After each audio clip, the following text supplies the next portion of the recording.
The following program is for adult audiences only. You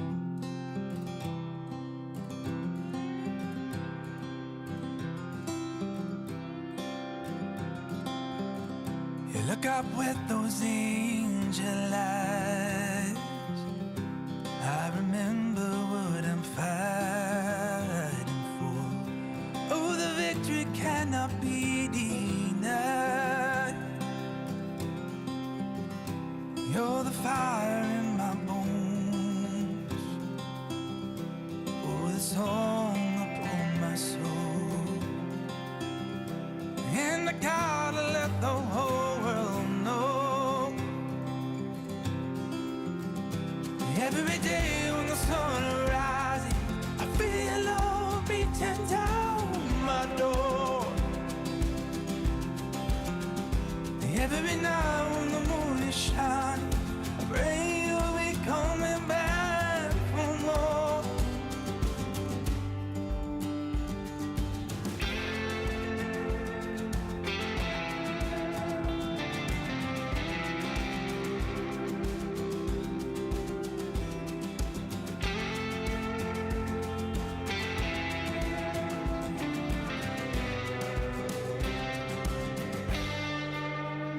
Come and settle down a while.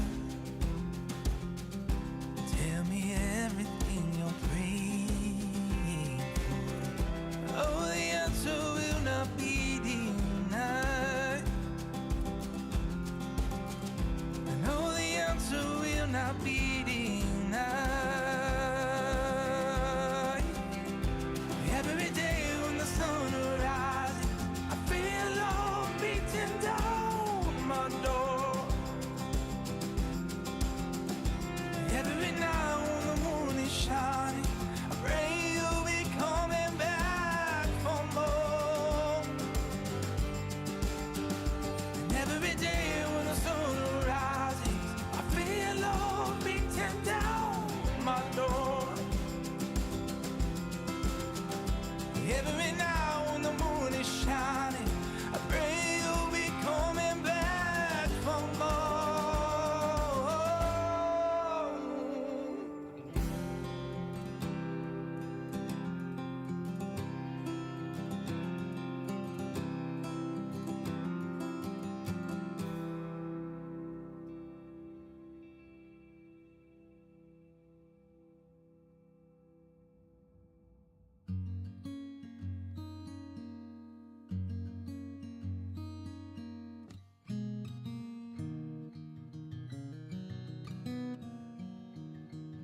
Waking up in the flower bed, the sun is up, table set, we eat and drink. Body and bread, blood and wine, there's a time to live, time to die, and a time to be. Slow down Place ones that I'm almost out of. and listen for a heartbeat. I'm gonna put those ones on the shelves. I don't have With everything in motion, practice. say a word, hold a hand. Life is not the sum of what we plan, but the in-between. This miracle of human life and the body and time that we occupy, it is all together sacred. Slow down and listen for a heartbeat. With everything in motion, oh, here now, see the beauty that is woven in every single moment. La da da da da da, la da da da da da da da,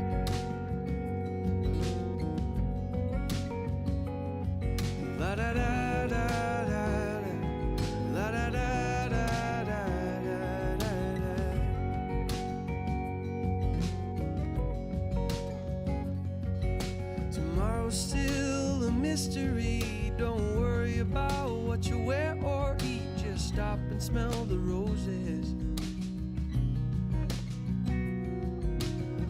Nothing here is guaranteed, but the love surrounding you and me will hold us together. Slow down and listen for a heartbeat with everything in motion.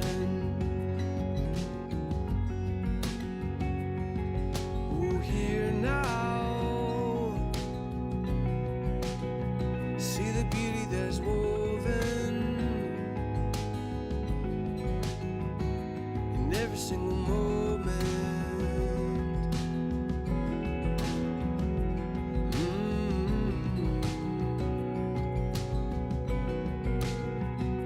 In every single moment.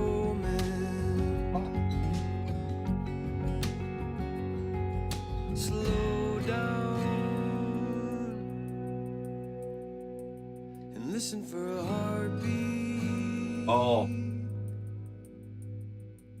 With everything in motion.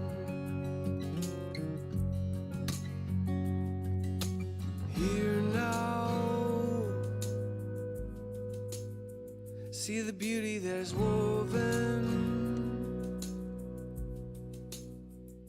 in every single moment.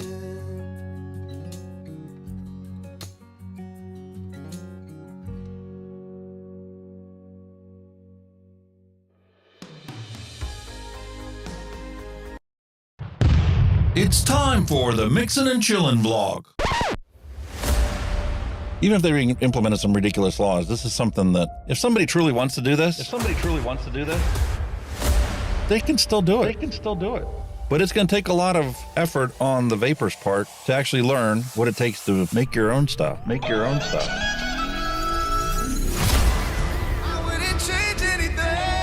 I don't know what the heck happened to the last hour of my life, but it certainly wasn't streamed on YouTube like I thought it was. Restrictive policies block progress towards smoke-free world.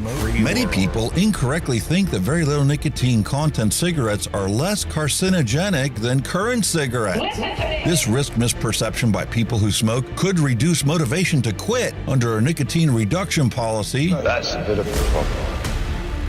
Someone who specialises in helping people kick the habit is Dr. Colin Mendelsohn. He joins me now. Look, vaping is a far less harmful alternative to smoking for adult smokers who just can't quit, and that's actually the majority of them. The road to quitting smoking is paved with candy. Double chocolate clear from TFA. Published in the Vaping Post, we have long-term study. Vaping increases odds of quitting heavy smoking. This is Kenny Thompson, the Vaping Heed. He's got a YouTube channel. He's been on here a lot longer than I have. I'm not going to stop until this is legal and available for everyone. You know, I cover things from all around the globe, but that's because science has no boundaries. I mean, you know, the FDA and everything will know that vaping is safer than smoking, but they'll have the pressure off the tobacco companies or the states that are on the MSA and all that. It's just a financial thing, and it's, and unfortunately that takes precedence against everything. And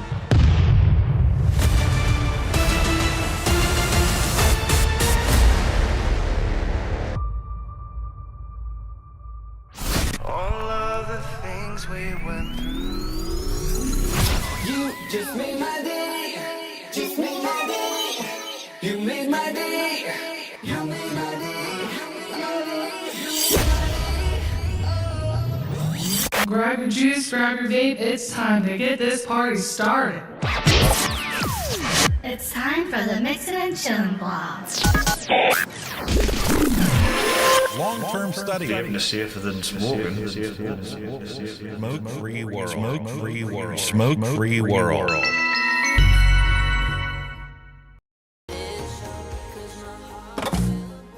Hello, and welcome, everyone. There we go. I knew something was off. And there's Kenny. Everything's actually clicking and working like it's supposed to this week. Hello and welcome every one of you out there. Wonderful to have you guys here today for today's live show. Got a bunch of things scheduled for you. I'm sorry, some can I news and just advocacy? interrupt here? Can I just interrupt here? When I do that, I feel like the intro of the Brady Bunch. Yeah. Welcome, my guest down below, Kenny the Vaping Heed. This is we could swap things up. You know, it's really not that big of a deal. Oh. Oh. Hello. Hey, how's it going? There's my guest, Kenny the Vaping Heed. I'm up top now. He's now in charge of the show. Right, guys, that was a cracking show. We'll see you down.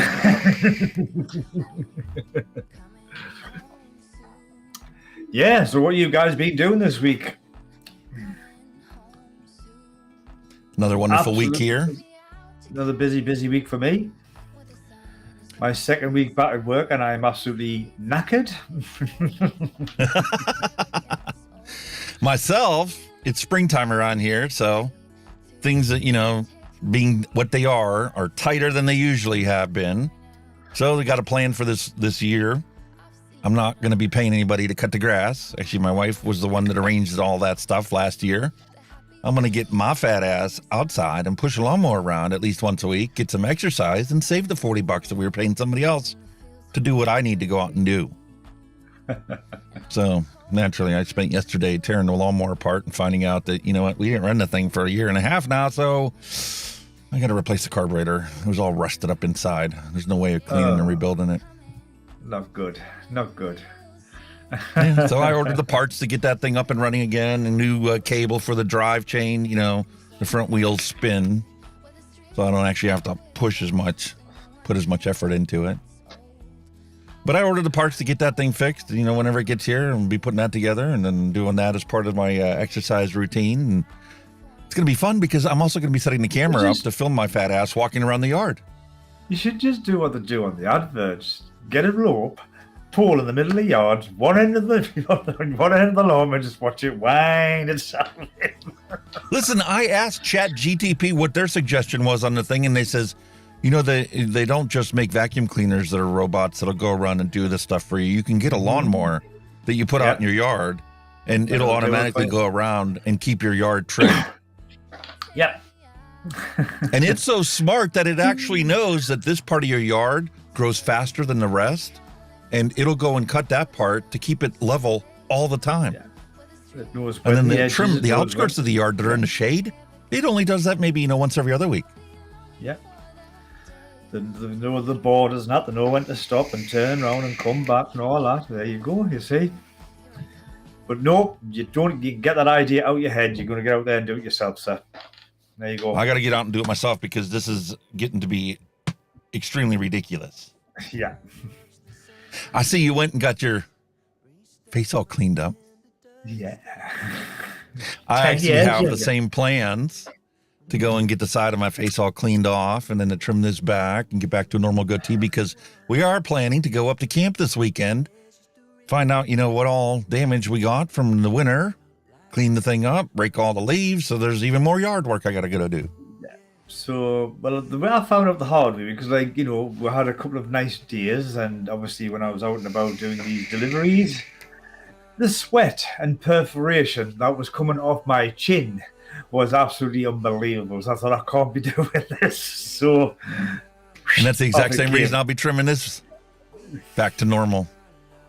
Plus, I mean, my UK driving license is up for renewal this year as well, and every photo has got us where I'm clean shaven. So obviously, I'll keep the trend going. Like, you know what I mean? Plus, let's be honest, your wife is probably looking at you going, "Kenny, you just like went back 10 years. You look 10 years younger than you did last week." All fresh faced. That has paid some dividends, I'm sure, at night when you tuck yourselves in for the day. Mm-hmm. Definitely. I got Kenny to blush. Say no more.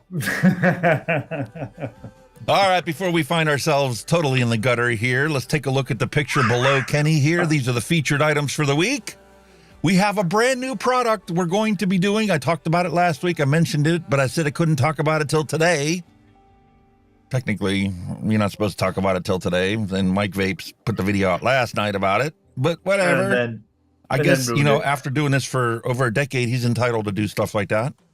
But here we have the Xlim Pro by OXVA, taking extreme flavor and moving it once again to the next level. Awesome. I've been using that thing now for almost 2 weeks since I got the thing. Ripped the thing open. I was so excited to have it. I recorded the intro parts of the video. And this is the first time I've ever gotten a product and had no information about it whatsoever. It just showed up in my thing. I was told it was being sent to me, but that was it. Yeah. It's fantastic. You remember how last week I was talking about how my cell phones, I always love to have the big Motorola phones because they're chunkier, they're heavier, they just feels more. Yeah. Beefy, solid. Yes. They did the same thing with the Xlim Pro. They upped the battery to 1,000 milliamp capacity. They rounded it out, smoothed it out. It is definitely a professional looking device. We'll get that under the camera. I'll show you guys what's going on with it. I'll show you the improvements they made to the pod that goes into it. And it does fit into the Xlim, the previous Xlim versions. They're completely interchangeable. So when you go to replace the pod for your Xlim device, you can get the new Xlim Pro pods and have side fill capacity. You don't have to pull the pod out to fill it. Oh, interesting. Interesting. And depending on what country you live in, they're going to be selling pre-filled pods for it. Oh. To meet local regulatory compliance requirements. Be 2 ml in here in the UK and Europe, obviously. 2 milliliters in capacity, 20 milligram max liquid.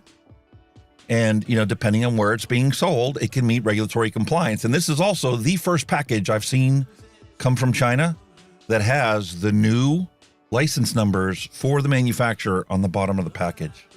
Wow. I briefly talked about it in the news, and most people just, it goes over their head like, oh, that happens in China. Who cares about that? Well, I hate to tell you, the fact that they had to license these manufacturers and they had to provide they're financially viable and they can, grow and meet the statutory requirements and all this stuff. And they can meet the legal requirements for every area around the globe that they sell their product. That's a big ask. These little companies are gone. Yeah. You're only going to be left with these big companies like OXVA and Geek Vape. And anyway, We'll get into that later. Plus, you see what else is there, Kenny? I do. It's the mag. The mag. The original mag. The original mag. Sean Lynch, hello and welcome. Hi, Sean. Listen, I've been working on trying to get this Mag 18 kit review done and, set aside my bias towards it not having temperature control. So, as typical for my stuff, I compare all the mags. And I had the original one sitting in a box. Well, time to get that opened, find out what the differences are, find out, what's better about that, what's better about the latest version. I think it's nice to have the choice. If you don't use temp control, why have it? You know what I mean? I do like the giving you that choice. I mean, to be honest, I don't use temp control at all. I've tried it and I thought, yeah, and then I've just moved on. I'm just enjoying me normal wattage. So to me, most people don't use it. So I mean, I'm in a minority bunch out here. Saying that it should be included in the device. Well, definitely if you're into it, but like I say, if you're not, you should, it's nice that you got that choice, you know what I mean? I don't need it, so I'll just get a, normal wattage one. Yeah, so why pay extra for it?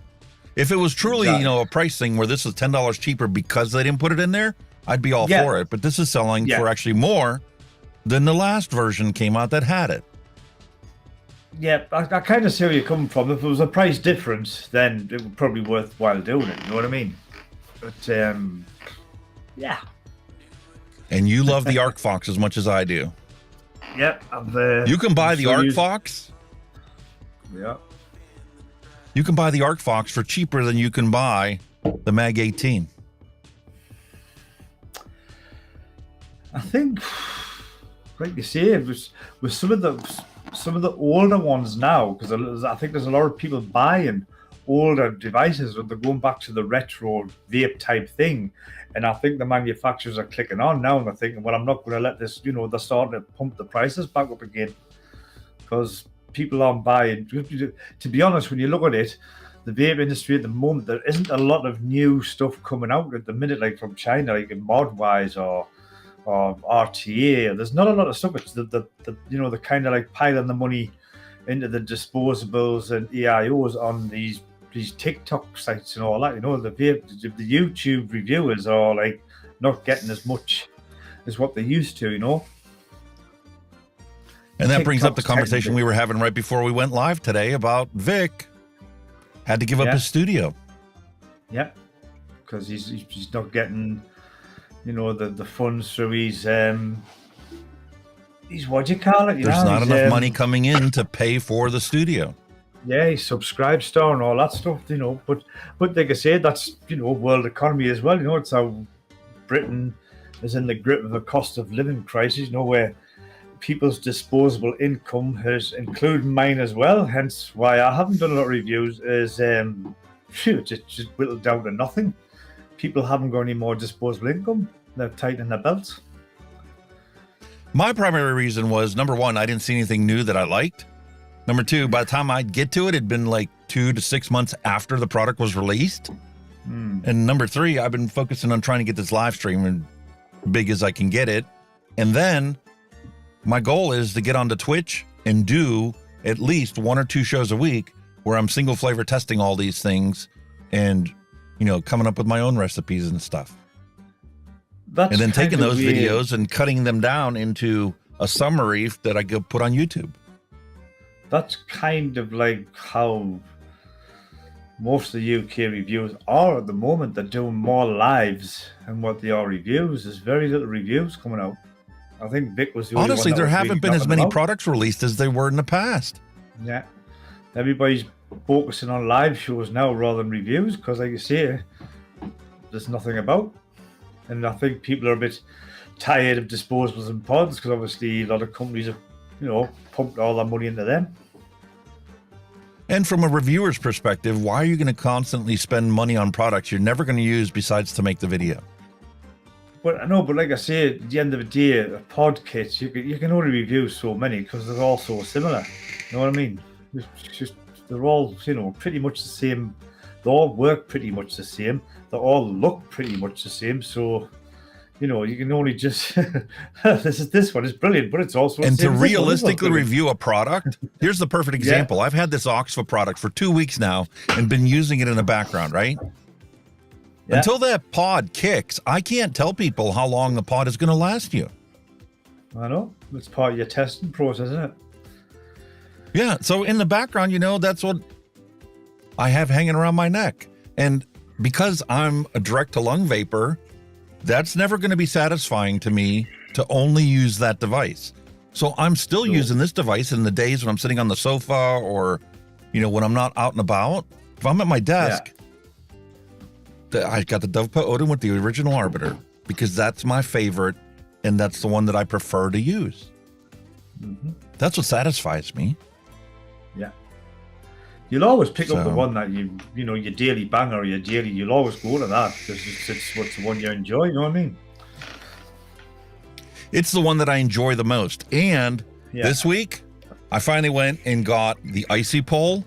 I mixed this up originally in a high nic concentration for my wife to put into her pod system. And because it had too much of a throat hit because it was freebase, well, she said, nope, you can have it back. So she gave it back to me. And here I took that 30 ml bottle and doubled it, made it a 60 ml bottle. So that took it down to from 20 to 10 milligram.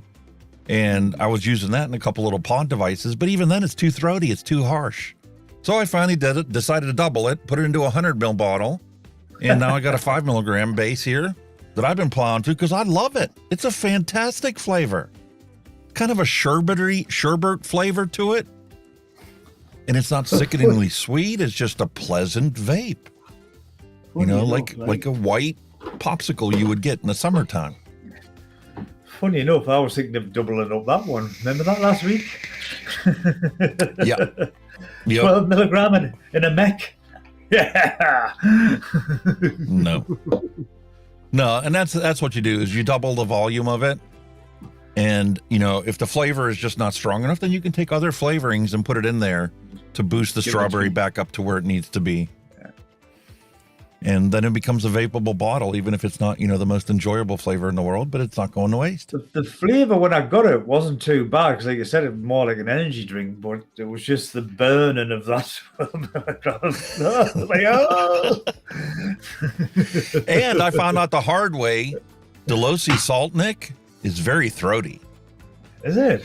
Despite it being a Salt Nick, it's very throaty. And I've seen lots of people post on the forums and they're like, listen, you need to get yourself a different Salt Nick if that's what you want to use. Yeah. So right.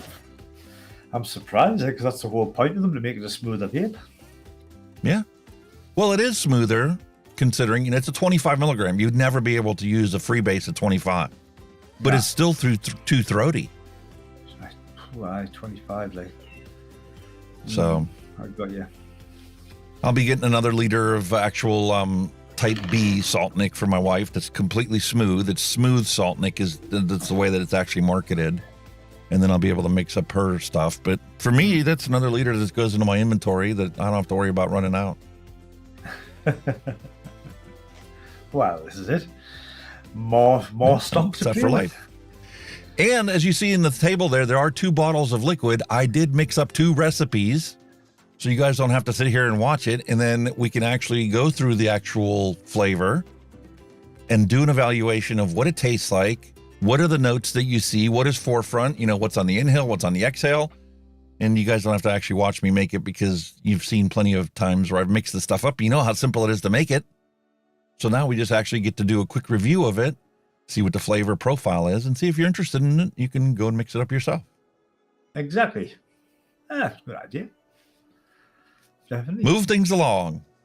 And speaking of move things along, well, all I'm saying is if anybody wants to see a mix recipe, just put it in the chat and you'll certainly do it again. It's not a problem.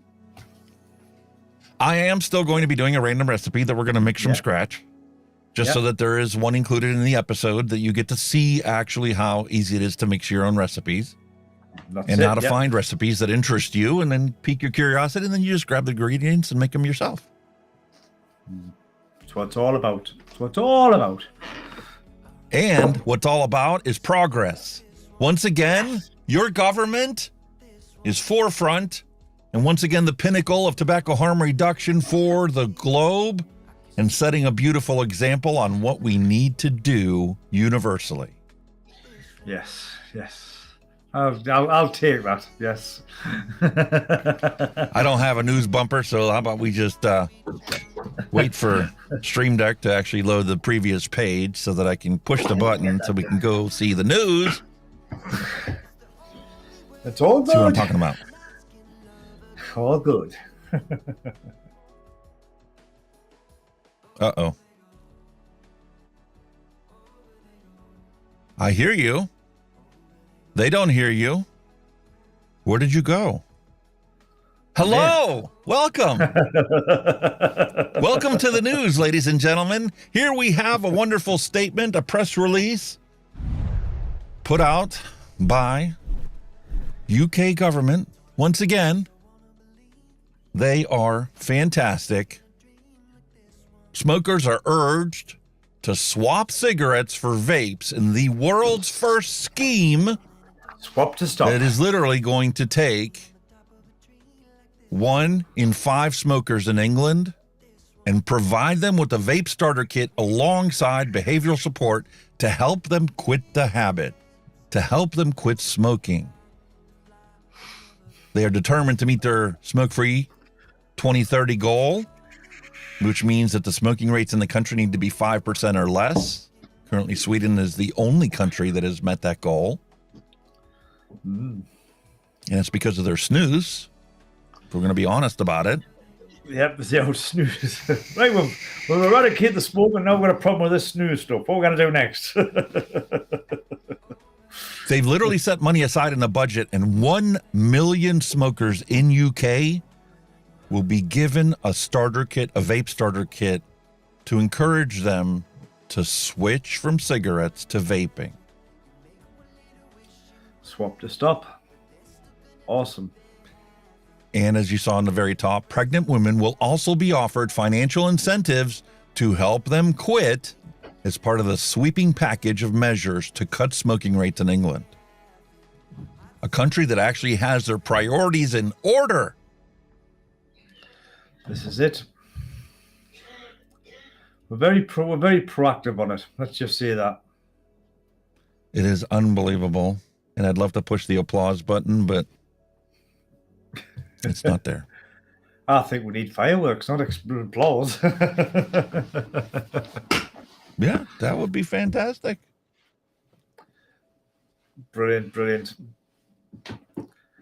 It's just, it's just a shame nobody else has got that kind of incentive, same as us. Hey.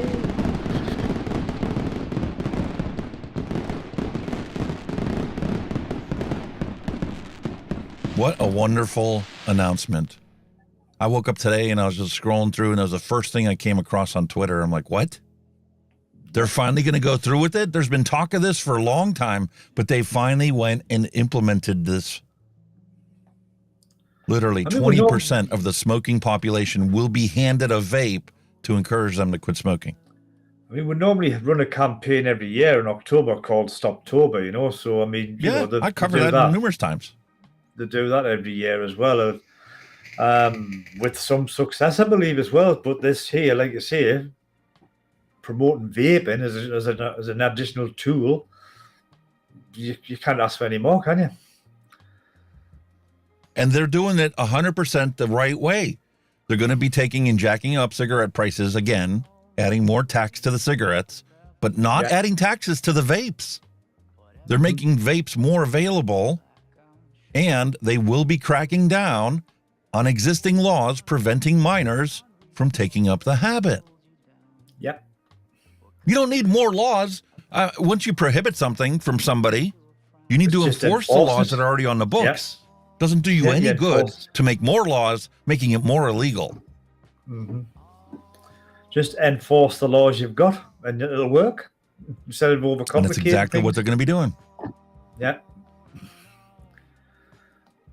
Fantastic. And they're telling people the truth.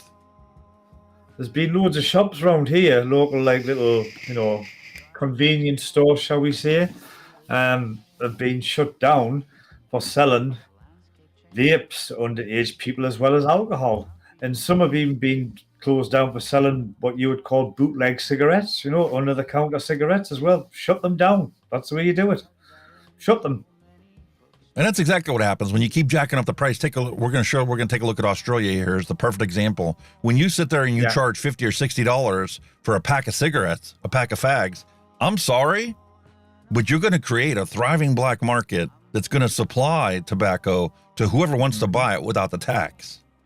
Yeah. Taxes only work so much to encourage different behavior. Mm-hmm.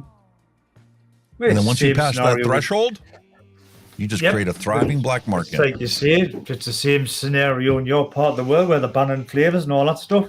You're going to create a black market for that.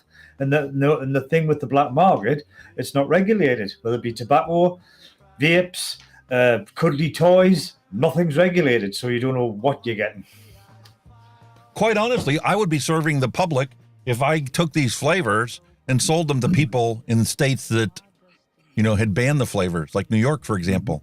Because I would be supplying them with a safe product for inhalation that I personally use myself. There are unscrupulous people out there that don't care about your health, and they just want to make a buck. And they'll go to Walmart and they'll buy a bunch of flavorings, or they'll go on some industrial wholesale place and order a gallon of stuff, bottle it up, and then sell it on the street for pennies so that they can make their buck, and you as the consumer wouldn't know the difference until you use it, and then all of a sudden you got sick. Well, that was the classic example there, what you had with the THC pods. Everybody thought, it's vaping, everybody's dying. That's what it was all about. Lung disease. No, it's not.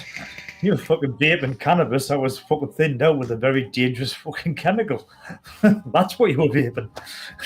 And the thing is, it's not dangerous if you use it like on your skin or something. It's dangerous to be inhaled. Yeah. Viali, vitamin E acetate associated lung injury. It has nothing to do with electronic cigarettes. Nope. That's what I'm saying. You just weren't vaping actual e-juice. You were vaping, a drug with some dodgy chemicals in it. That's why you're poorly. Hello. Yeah, because it was put into the THC pods to thin it down. Yeah, that's right. That's an oil-based substance. It's oil. Mm-hmm. So once again, our applause go out to the National Health Service for doing the right thing, for Public Health England for doing the right thing, encouraging people the right way, and giving people a pat on the back when they succeed. Yeah, just to add to that, Dusty County Road said that's what happened when the bootleg whiskey was doing. Same kind of thing. Prohibition does not work in some senses. It doesn't work. Prohibition is never worked. Regulation. Why do you think one of the most popular shows in the United States is Moonshiners? And it's kind of ironic because the last episode I watched, they were coming from Tennessee after they made the moonshine and coming to Pittsburgh, where back in the 20s, they had all kinds of speakeasies to sell their moonshine. Yeah, moonshine. I don't know. Got turned into bathtub gin. Hell yeah. Hell yeah. Yep.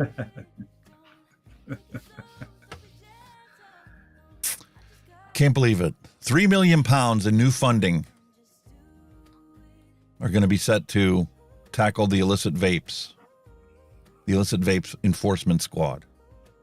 That's the thing. I mean, we just it's like everything. We still get your normal disposables are, I think our max is 600 more or something, 2 ml. 600 puffs up. Sorry, excuse me, 600 puffs. I think they are max with 2 ml. The illegal ones that's coming in are the 6,000 puffs. We've still got that problem with all that kind of stuff. There's still actual shops selling them devices. So, we've still got that problem. We've still got the problems like everybody else. We've still got, like you say, illegal items. We've still got underage vaping, but, everybody has. And now our government's doing something to tackle it, which can only be a good thing. Yeah, you were smoking illegally when you picked up a cigarette the first time. Exactly. Of course I was. You're never going to eliminate that. Yeah. I'm drinking illegally as well. I wasn't 18 before I started. I was drinking a long time before I hit 18. Teenagers are going to experiment. There's nothing you can do to change that. They want to find out what the big fuss is about. And the more chaos you make about something, the more the curiosity you stir in them to find out what the fuss is about. But it's part of your human nature as well. We're actually curious beings, we want to find out what this is or what that is and what that does. So, it's just a natural thing we do. That's how you kind of learn, I knew people that did pick a cigarette up as a teenager and went, that's not for me. And good on them. They never touched one ever again. You try. Yeah. But fortunately, vaping is 95%, at least 95% safer than combustible cigarettes. So if they're going to experiment with anything, I'd rather have them experiment with this than with the traditional combustible cigarette. Oh, definitely. That's totally agree with that. And if they do pick up the habit, they may or may not at some point in time in their future have some issues with their health. But they will definitely have issues with their health if they pick up a cigarette. It's common sense. Of course it is, man. And here England's doing the right thing. $3 million is allocated to illicit vape enforcement squad. And $68 million of public health grants are funding the stop smoking services in local authorities. And nearly 100,000 people quit with the help of stop smoking services last year. With the new funding that they have now and with this new implementation of this new program, you don't just have to go to the hospital to get yourself a vape starter kit. If you're going to be interested in it, there's going to be a program where you can contact, your local stop smoking services, walk in, Agree to take a couple counseling sessions so they can teach you about the vape. They can teach you, you know, how to deal with the cravings that you're going to have when you stop smoking. Because it isn't just the nicotine in there that your body's going to crave. No, it's all. I think I say that's why there's that many chemicals in them. It's not just the nicotine you're craving; you get addicted to whatever else is in there as well. That's what makes it doubly hard. The MAOIs that are created when you combust a cigarette, a modern cigarette, with all the chemicals that they spray on there, create an antidepressant effect for you. That's why people smoke when they take a smoke break. It's to calm down and relax, because that's exactly what it does chemically inside your body. Yeah. Those antidepressants are absent in a vape. You're only getting the nicotine and the pleasure that's created by the flavors, and that's up to you to find which one is the one that you like the most. Definitely. Well, let's face it. There's not many flavors in cigarettes, is there? Tobacco, really. and tobacco.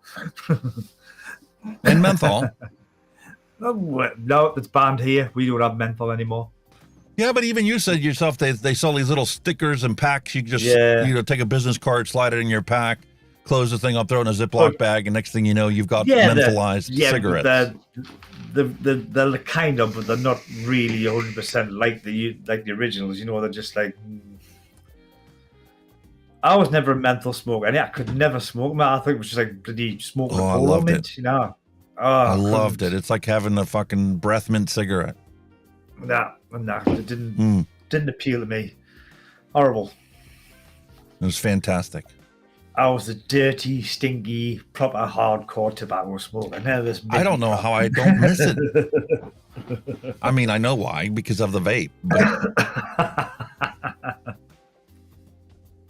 Anyway, applause go out to the UK. Kudos, England. Kudos to the government. They've actually getting something right. Fantastic job. Unlike Australia.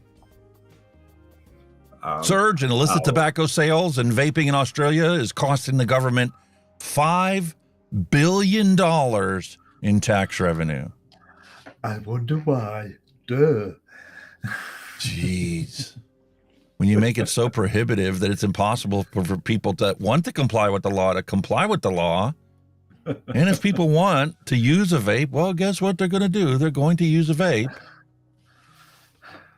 And the thing is, when everybody wants to do this, well, gas stations, convenience stores, grocery stores, petrol stations, independent supermarkets are all going to be happy to supply you with what you want to buy. Because it's impossible for the government to be in every single store and every single location across the country to crack down on their illegal activities. It's not rocket science, is it, man? For God's sake. No, it's not. God, honestly. So, do you know what? So most of the world's biggest problems have probably got very simple solutions. Do you know that? Yeah, we've talked about a recycling problem with vapes. Disposable vapes are so horrible for the environment, right? We actually talked about the facts that they're not that horrible for the environment. They're actually better than the environmental impact of smoking cigarettes and how long a cigarette butt takes to decompose and how it's the most polluted plastic item on the planet. I think they're kind of like generalizing the plastic pollution as well, because obviously you've got your plastic waste, but obviously then you've got the microplastics that's in the oceans and all that stuff. So they're kind of like generalizing, you know, it's plastic. So plastic. Yeah, well, there's bad. no microplastics in a disposable, just one big chunky thing that somebody can pick up and dispose of properly if they find it on the street. And this particular item here displaces hundreds of cigarette butts. Oh, without a doubt. Yeah. A pile of hundreds of cigarette butts compared to one disposable item. Once again, I know what I would prefer to find laying around, littering wherever it's littered. And the simple solution, just like you said, make the stores that sell them, take them back. And while you're at it, charge an extra $1 per disposable and give that back to the customer when he returns the used one.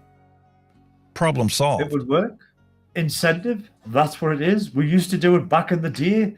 Return your pop bottles, your soda bottles, return your milk bottles, get them refilled, and you'll get rewarded for it. It's simple. It's so simple. Why can't people understand? Why can't people?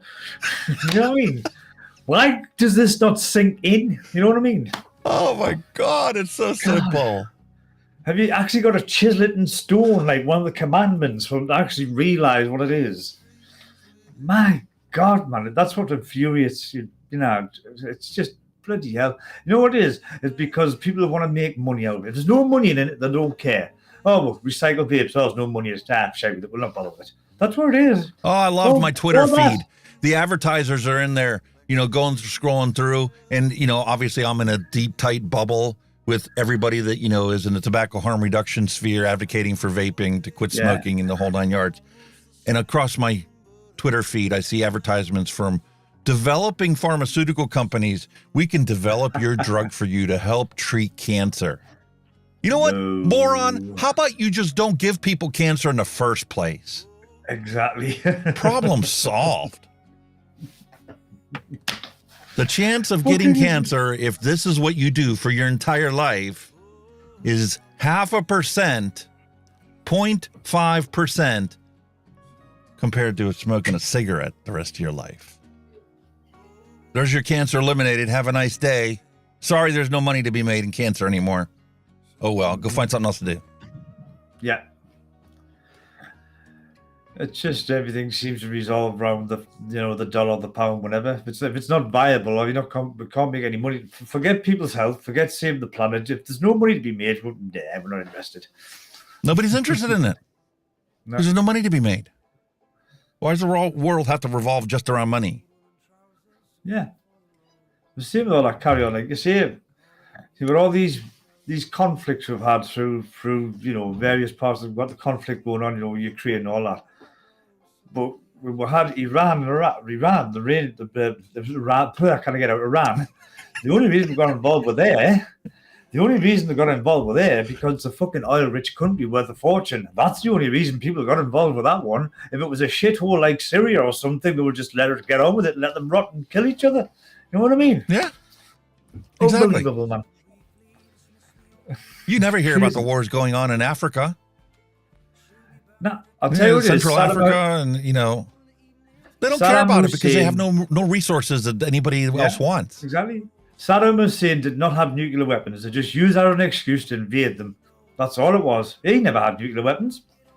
Never. It was the other ones. Iraq, that's developing them. Natural resources, oil, poppy, those kind of things. Yeah. Oh, man, guess what? United States, Russia, and China are all going to get involved in this because there's money to be made. Yeah. It's across the border that's doing the nuclear shit. Iraq, not him.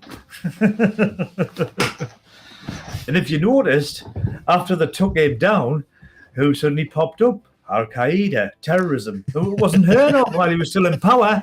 He wasn't. He kept it in tow. You know what I mean? And the best part was, guess who trained all those people before they became big in power? The United States government and CIA. Exactly. Because they used them to take out, other things that were on their agenda list of bad organizations. So they trained this little group of the nobodies to take on their nemesis. And oops, when they got abandoned by the government, guess what? They weren't just going to go away. Nope. Jesus, man. Fucking hell, man. Scary. Obviously, it's time for us to start drinking because both of us are parched and coughing our lungs off because we've been talking for too long without having any kind of nourishment. But I'm not going to skip this whole article because I do think it's important to realize, regardless of whether you're looking at heat not burn or vaping, they are much healthier options for you than to continue to light something on fire and breathe that in. Once again, common sense, fundamental science dictates and rules what should be happening in society, but obviously isn't. And there is plenty of science to back it up. Heat not burn electronic cigarettes. Much less harmful than traditional cigarette. Common sense. I'll be adding these 2 links to the description of the video. However, it is now time for us to have our flavor explosion and move on to some adult beverages so we can chill and mix and have some fun.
Wow. Well, that's what happens when I have the wrong transition set and don't realize it until after the fact. We just literally cut right to the scene, cut to the chase. I like it. We're here. Hey, surprise. What special drink do you have for us today? Well, I went for the easy route. Instead of like dishing and knocking about, I bought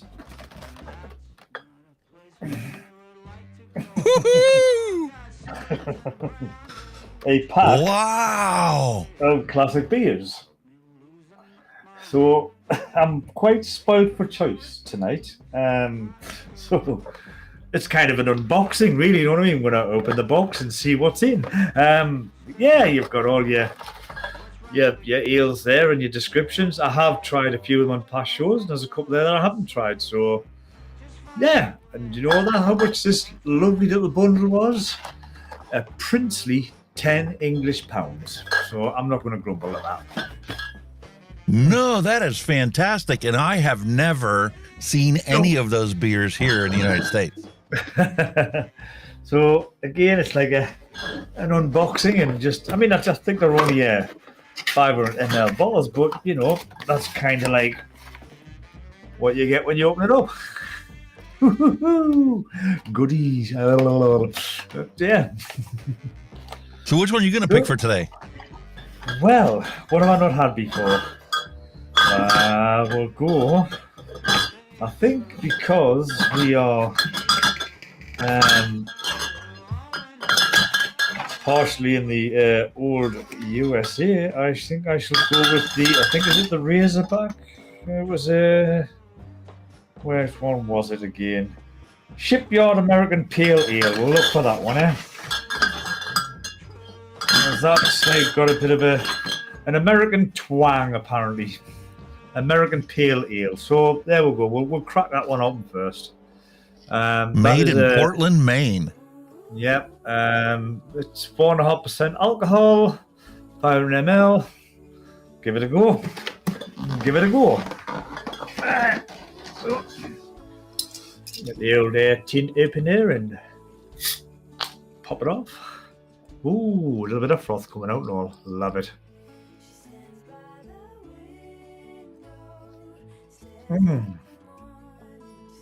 Yeah, that's good. That's all I can see on it. Fantastic. And this is the final week. This is the final week for the Rebel movement. Hard coffee. Marshmallow mocha hard latte. Ooh, it's a hard one, Hard coffee. 5% alcohol by volume. But it's probably going to taste less than 1% alcohol by volume. Well, it's a little bit better than last week when you were drinking the substance that you could run your vehicle on. Yeah. Don't worry. If things go sideways today, I got a rest of that bottle to deal You've got with. to back up. Holy cow. You can't get them in this country. I've never seen them. Nobody's seen them, Rebels. The marshmallow is forefront on this one. And there's a beautiful chocolate layer to it. Once again, it's a dark chocolate base to it.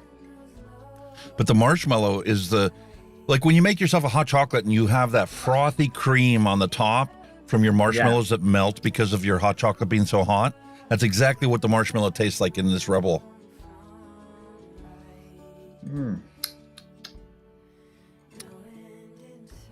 But the chocolate in here isn't like a hot chocolate. It's more of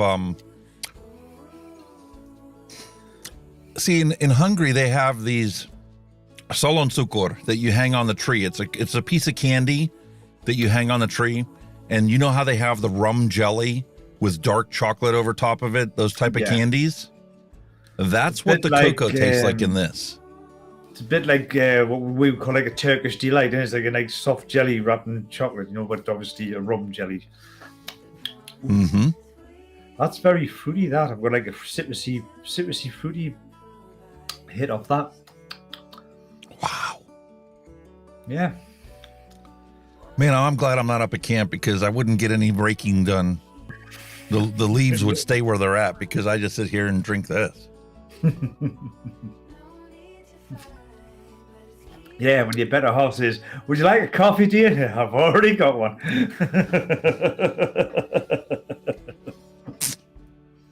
Very, very true. That's quite nice. It's quite fruity. It's got like a citrusy, fruity flavour to it. Very nice. Ooh, very, very nice. From Portland, Maine, in the USA. Portland, Maine. That's like a coastal town, isn't it, in the US? Sure is. Old shipbuilding town, I believe.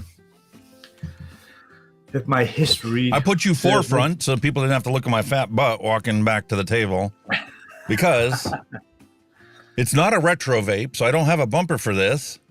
Oh. It's the Xlim Pro. Once again, extreme flavor. The coils inside, I don't think changed at all from the V2 version of the Xlim. So is that out retail yet, or is it still? Yes, today's the release date. Retail now. Yeah, retail now. And there she is. Very nice. I love the look and the feel of this thing. My wife, not so much. I hope that's just the light reflecting off that you haven't actually got a rainbow one. It's not rainbow. Thank God for that. It's got like this holographic it's backdrop. a hologram, isn't it? Yeah. And there's like 8 colors that are going to be released to this thing, and they're all going to be basically the same design. They're just going to be different color options. And it'll probably be your standard red, blue, and pink, and green, and you have the silver one here. And the metal on the side is very shiny, so it is a fingerprint magnet. But I just love the way this thing feels. It feels like a pro disposable device. But it's not disposable because you can change the pods. I wonder what flavors they'll do then in the closed pods, and I wonder what the range will be. I asked, and they don't know yet. It's still being flavor tested. Yeah. They're going to sell whatever the most popular flavors are by their testers, and whatever the government's approved in the areas that need, prior authorization before they sell it. So I think that would be a good thing. I mean, like if you can get some pods that are different flavors, that's even better again. Oh, yeah. And the convenience factor. Yeah. Because you don't see a lot of that, really, do you, in these disposables? Just kind of, they are what they are. Or the pod kits, you kind of like, they are what they are, aren't they? Unless you get a rebuildable or a replaceable coil, sorry.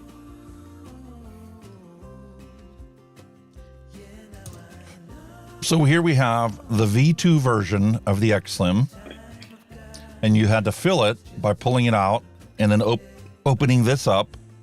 Yeah. And you can see I just filled it up right before the stream. And you just get a little bit of leakage there. That hasn't been an issue here when I fill it.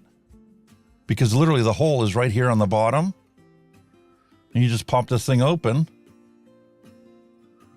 and fill it right there. That's kind of cool. And the thing is, you can fill it while it's inside the device and it's backwards compatible.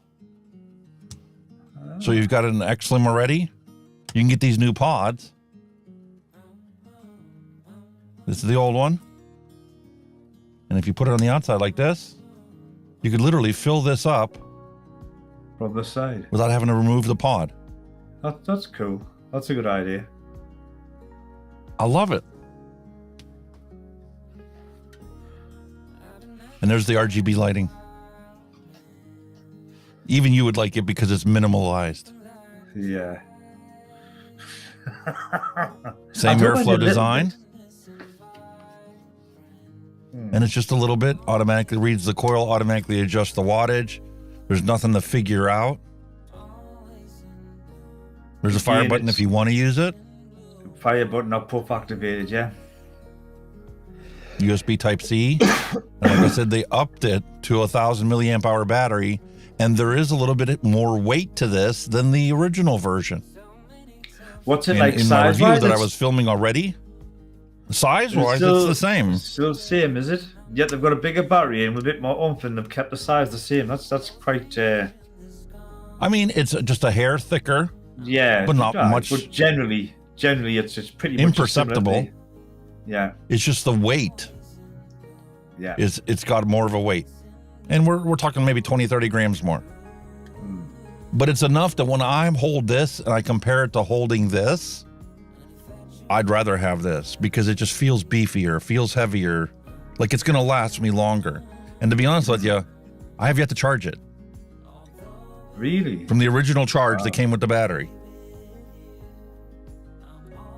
Holy moly.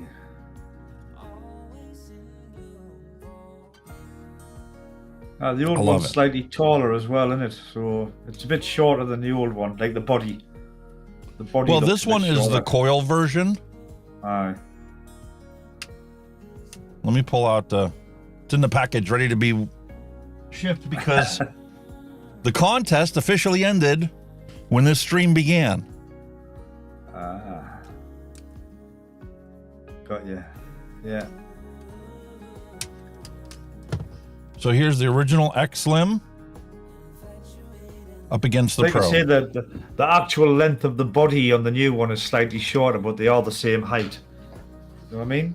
All of the case, it looks like it's slightly shorter, but it's just the way it's not. It's deceiving, it's just the way it looks. Yeah, that's it's just the way it looks. Aye. It looks shorter. It's a little thicker. Yeah. The material that they use is a little thicker. Plus, this is just the body, and this has the, I don't want to call it a sticker, but that's essentially what this is. Aye. That they use on here with the heavy-duty plastic coating. It just feels beefier and more pronounced. It looks better as well. Look, it looks like it could take a couple of drops without breaking type of thing. You know what I mean? If you drop it. Yep. And unobtrusive RGB lighting. I love the way you highlight that. Unobtrusive. Of course it's obtrusive. All RGB lighting is obtrusive.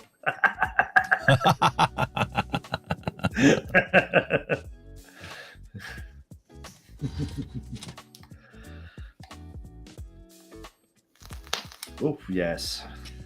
William Dobson, hello and welcome. I know we've totally ignored chat, you know what I mean? Hello, people. Sorry we haven't acknowledged you yet. We're just jibbing away. And like the flavor is extreme on this thing. I just can't get over how good the flavor is on these things nowadays. Speaking of chat, where the hell has that gone? There he is. Wonder where I put that. Me little doodah, man. Me little doodah. There he is, me little highlight. There you go. Hello, Pam Spriggans. There you gone. I've missed my little button. There you gone. I was wondering where it went. Says, where the hell's that gone? You know what I mean? God, got to play me little buttons. I love it. And they included the lanyard. You can choose to use it or not use it. But it's fantastic.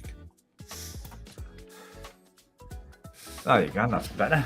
I can see what's going on. So you know what I want to be putting in my final thoughts video later today.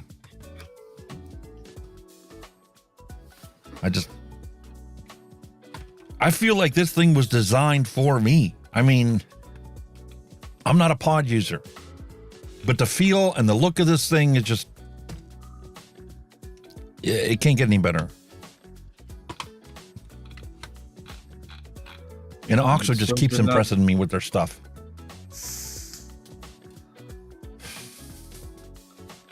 I've lost that thing now. Can I get it off? So that was your first look at the Xlim Pro by OXVA. There you go. Extreme flavor, bigger battery, sir. new top fill design, RGB lighting, side fire button instead of front fire button,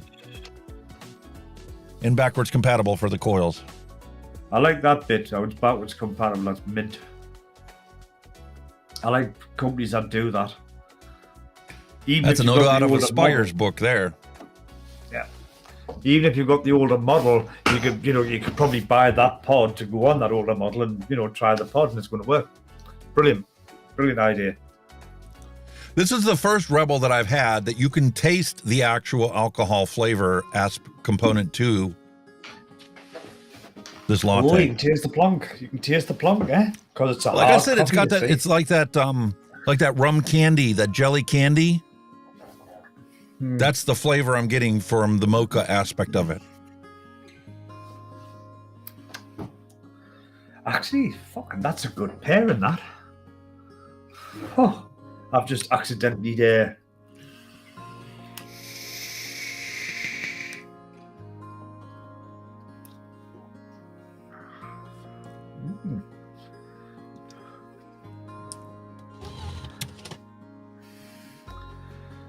Now that there, believe it or not, like it's got like a slight citrusy flavour, but I've got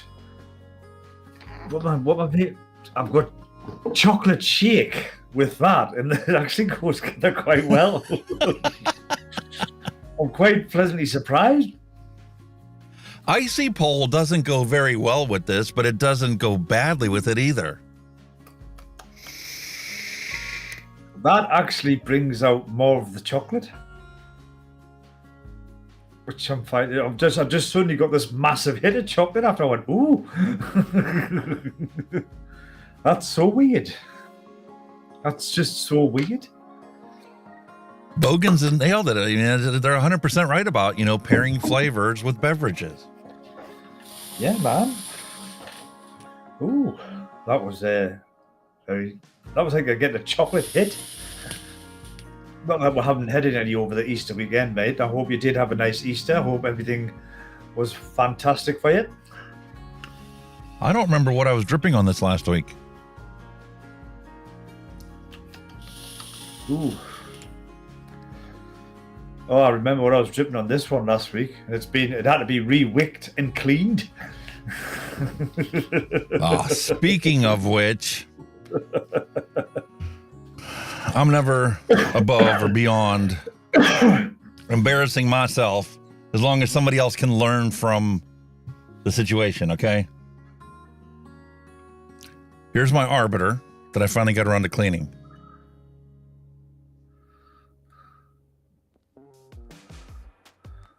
Stop shaking. Ooh. That is disgusting. Oh.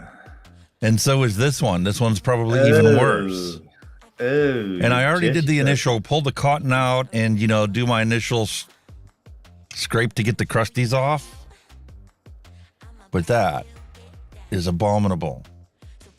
I might as well be smoking a cigarette if I let my coils get that ridiculously gummed up. You know what I sometimes do as well? Wear a little soft wire brush. I can clean the coils with a soft wire brush. Gets the thick of the gunk off. Here's the thing. It is so easy to get this thing to come clean. It's just laziness, pure laziness, not taking this and throwing a new set of cotton in it once a week. It's depending on how much you vape as well. I mean, you know, some people, if you're like us, you chain vape, you know, you're going to be changing your cotton. I mean, I know guys who don't chain vape and they can go 2-3 weeks on the same cotton, no problem. It depends on I've gone a month before on certain juices, depending on the flavorings. But these latest flavorings that I've been doing have all been commercial strength, you know, 20-30% flavorings, sweetener, the whole 9 yards. When I make my own DIY liquid and I'm only putting in, you know, like 3 to 5% flavor total, I can go for a whole month without having the coils look this bad. Mm.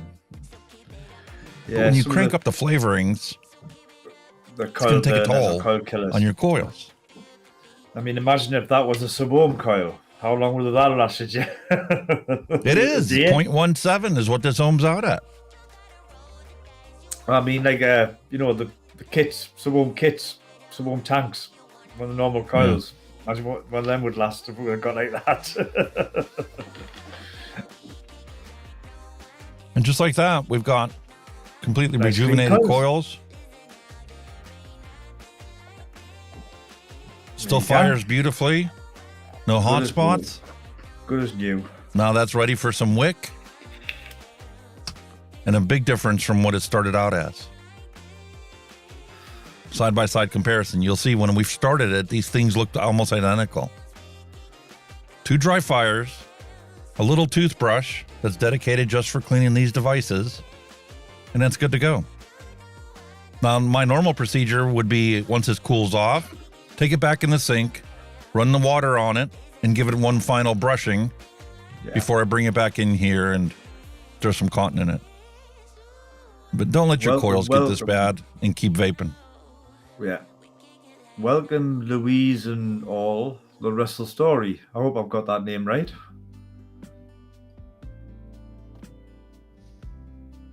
That's the one. Very nice. Glad to have you here. I like that. And all. Louis and all, the Russell story. I went back to SIGs after only vaping for 4 years. I went to rehab and they didn't let me have my vape on smoke breaks. This time was harder switching back from Marlboros. Yeah.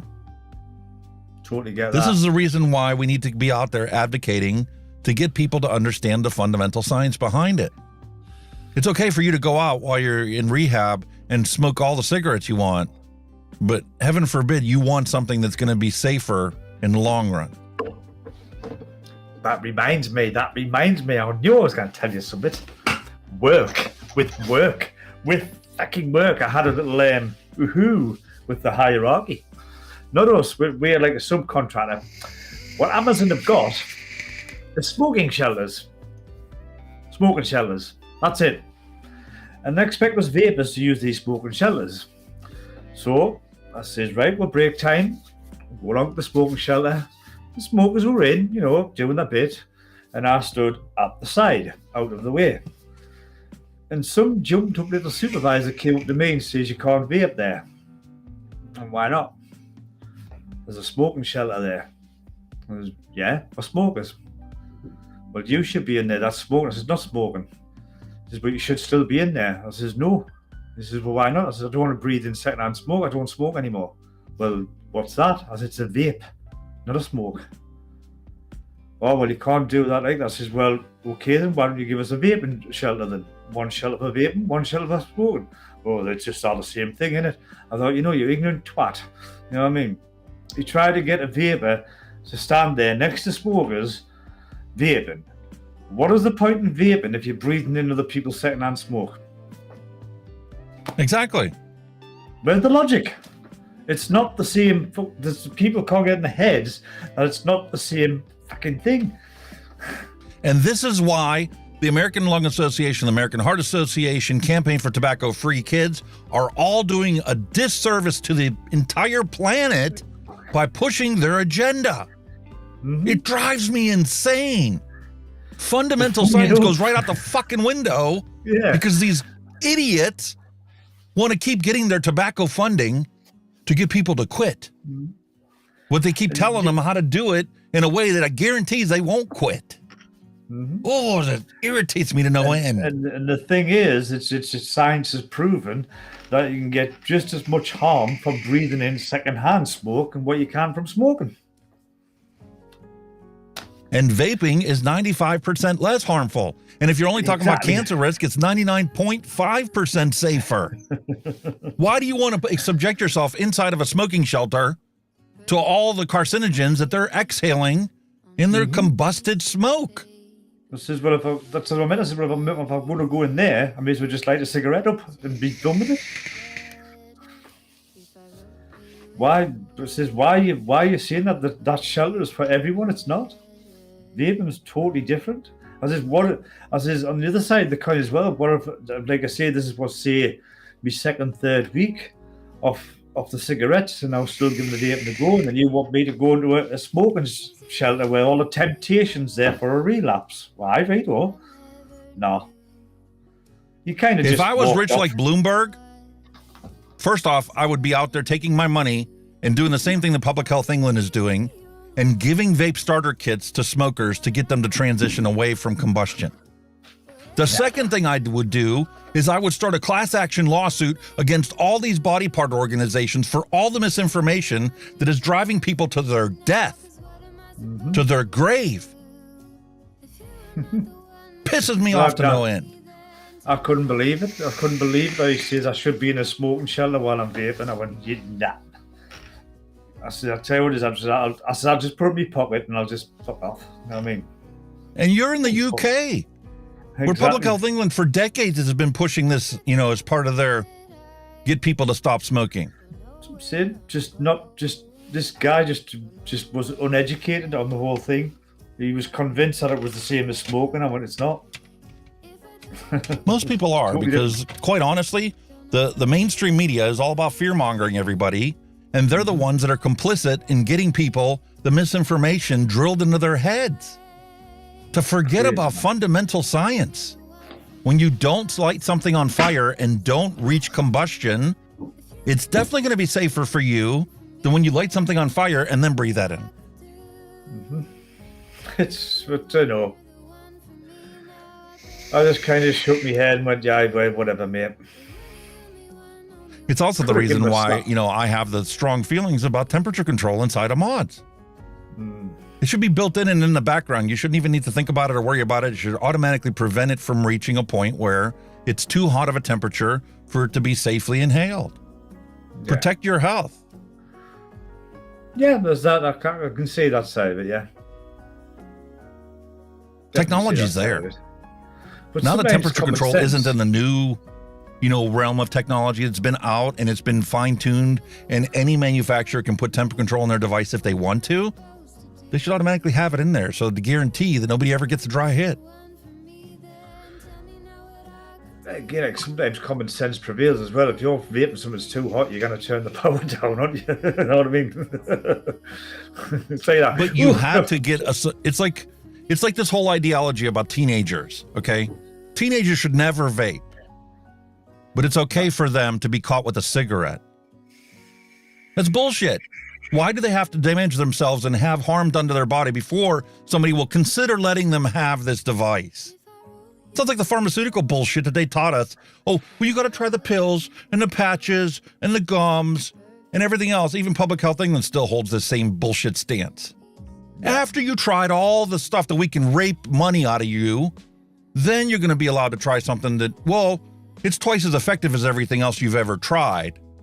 And it's much safer for you, but you got to wait to the end of the line to try it. It was kind of like the protocol they did do. I mean, like I say here, the uppage of vaping is a last resort. But I think now they are kind of edging it in a bit more. Now they're putting it more at the forefront, hence, that new, swap to finger stop thing. And from a scientist perspective, I understand why they drug their feet up until now. But we've got over a decade of science to show that this is actually improving people's health. People with COPD, when they stop smoking and start vaping, their COPD gets better. Their symptoms go away, or at least get better. No, it's just the old rat race bullshit that the media fucking churn out in it, and false information, all that crap. It's a shame. Just be honest. Vaping should be the forefront of smoking cessation across the globe. I don't care what country you live in. And it should be cheaper than picking up a pack of cigarettes. Not made the same price because of taxation. Then again, patches, gums, they're all pharmaceutical products at the end of the day, and that's what they want to do, make the money, don't they? Yeah, go ahead and take the shit that doesn't work. Yeah. That's the big middle finger to the working class in every country across the planet. We're going to force you to be stupid and try all these things that we know from scientific studies don't work as good as this. We'll make you wait till the end to try this. If you're that dedicated to quit smoking that you get to the end of the fucking list, then go ahead and try vaping because you've tried everything else. Why do I have to prove once again that patches, gums, and sprays don't work? Because nicotine isn't the primary addictive nature of smoking. Exactly. It's a crack, isn't it? Oh, it drives me insane. They're making everybody a fucking moron for profit and no other purpose. William Dobson there, he says smoking shelters are not allowed anymore. Their classes enclosed unless they take two sides of the shelters down. That's pretty much the way they are now, mate. It's either the whole front was off, or there was a couple of sides up, or they've got ridiculously large gaps on the side, so you get a 90-mile-an-hour wind hurtling through the shelter. You know what I mean? They're still pretty open. You know what I mean? Have you ever stood in the smoking shelter and everybody's like trying to hide out the gaps because there's just this wind just comes whistling through you like whatever. I think probably that. Imagine if everybody vaped one of them, it'd just be this big cloud just coming over one side of the shelter. You know what I mean? Even a hot summer's day, there's this fucking tornado whipping through it. You know what I mean? It's so what you got to do is next time you go to the smoking shelter, stand on the upwind side of the shelter, so that all your exhaled vanilla and custard and everything else, people are like, that smells good. I bet that smells better than my cigarette. Let me try that. Yeah. Funny enough, a couple of years ago, I was out walking the dog, and I had what did I take out with us? I think it was when I got the Titan. I was playing with the Titan because when you get them lovely, just still summer nights, and you just blow these clouds, and they're just huge, when you're outside. And I was out with the dog, and I was playing with that, and there's another guy walked past me. Oh, she says, that smells fucking lovely, that. What's that? I says, it tastes even better, mate. Speaking of which, that's the wonderful advantage of this reformulated Icy Pole. Yeah. Because this was originally a 50-50 formulation to go into a pod, every time I've doubled it, I've added VG to it, but I've also added more Icy Pole flavoring to keep that same rough 20 to 25% flavoring concentration. So the final end result here in this 100 ml bottle was probably 60-40 at best. So it doesn't make as much clouds, has more PG base to it, which means when I fill up my tank, it's just done. It's not as thick and gooey as it was before. I don't make as much clouds when I'm using the device, and the flavor is intensified even more. It's like a meme I seen. I think it was a meme. It was like when you're walking down the street and you smell a wonderful vanilla custard donut, and then you walk around the corner and it's some bastard vaping. Like you thought there was going to be a bake shop around the corner, wasn't it? Didn't you? The face was like, and it's just a bandolier of ex-smokers. Yeah, brilliant, man. I love it. Awesome. Brilliant. All right, brilliant. It's time for us to do a random recipe. Liven the mood up a little more.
Awesome sauce.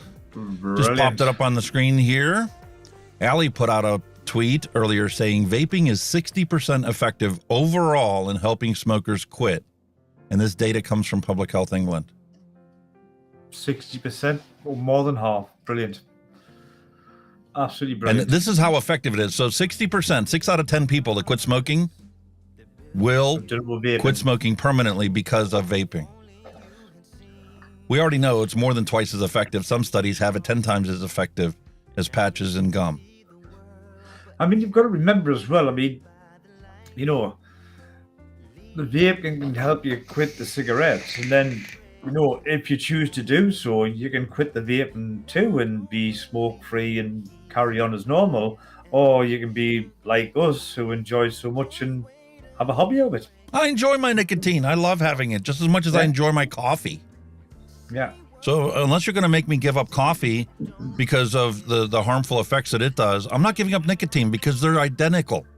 Physiologically, the metabolism of caffeine and the metabolism for nicotine is identical. Yeah. It's like everything. A safe dose of nicotine is fine. A safe dose of caffeine is fine. Like everything. Yeah, matter of fact, somebody actually posted something out there that said there's been 60 deaths because of caffeine misuse. But we don't see caffeine being banned all over the planet because 90% of the people consume it. But even underage kids. Like I say, a lot of these like really boosty drinks you get and vitamin, all them's massive high caffeine base. You know what I mean? Nope. Yeah, and what's even worse is in the energy drinks they have the taurine, which is worse for you than caffeine. It's just all to give you. People don't have a problem with their teenagers consuming energy drinks on a regular basis, slamming 6 Red Bulls in a day to get through the day. My daughter was. But heaven forbid they pick up a vape. Yeah, my daughter was the same with rare energy drinks. She was hypo on them. She's cut down a lot now, but she used to drink Red Bull for fun. My wife used to smoke that, is it Mountain Dew or something was another one? She used to smoke. I used to drink Mountain Dew by the 2-liter bottle. Yeah, she was into that as well. Just cut down on it. No good. Right then, sir, come on. What we're going to look at today. What do you fancy? What are you in the mood for? What is this? CCCB Creamy Caramel Cookie Bean. Ooh, sorry. You guys can't see what I'm looking at. My apologies. I was zoomed in. Not paying attention. Yeah, come on. Let me see what you're looking at. Come on. Because you're enjoying that beverage so much. That's why. That was the first one. Too busy being on the soapbox and not even enjoying myself. I'm supposed to be mixing and chilling. Right. So you've got to get some things off your chest, I believe. Definitely. Oh, you're in England, okay? You shouldn't have to be suffering from the same bullshit misinformation consequences that I deal with here in this country. If that happened here in the United States, I'd be like, oh yeah, okay. Campaign for Tobacco for Kids, American Heart Association, American Lung Association, all these idiots out there preaching misinformation. Of course, the average consumer and the boss and manager is not going to know the difference. My wife deals with that at work as well. It's still the same old. Probably where you are, wherever. The press will always run negative stories. They'll never run a story where somebody's, 50 people quit with vaping. They'll always run the negative stories. The teen vaping epidemic. The vaping's bad for you. This is bad. They're just, them's the stories they run. It's the same here. They run the negative stories. They only done it a few weeks ago on local national news, breakfast TV or whatever. It's gone all negative on vaping. You're like, fuck off. Just.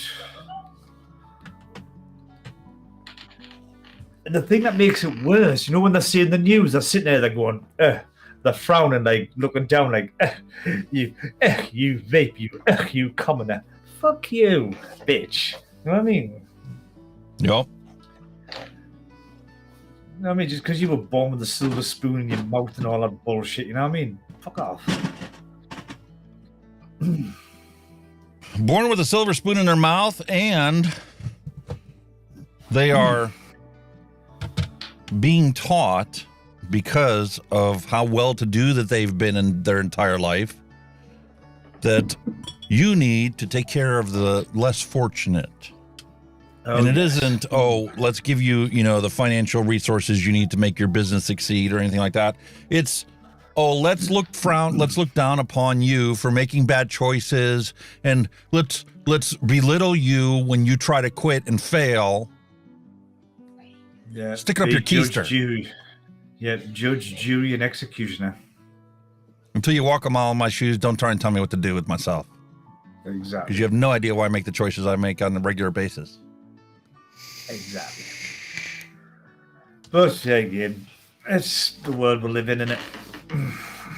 So this is the recipe we're going to mix up as our random recipe for today. It looks very interesting to me.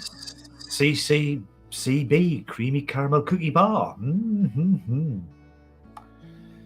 I'm just going to make that a 3.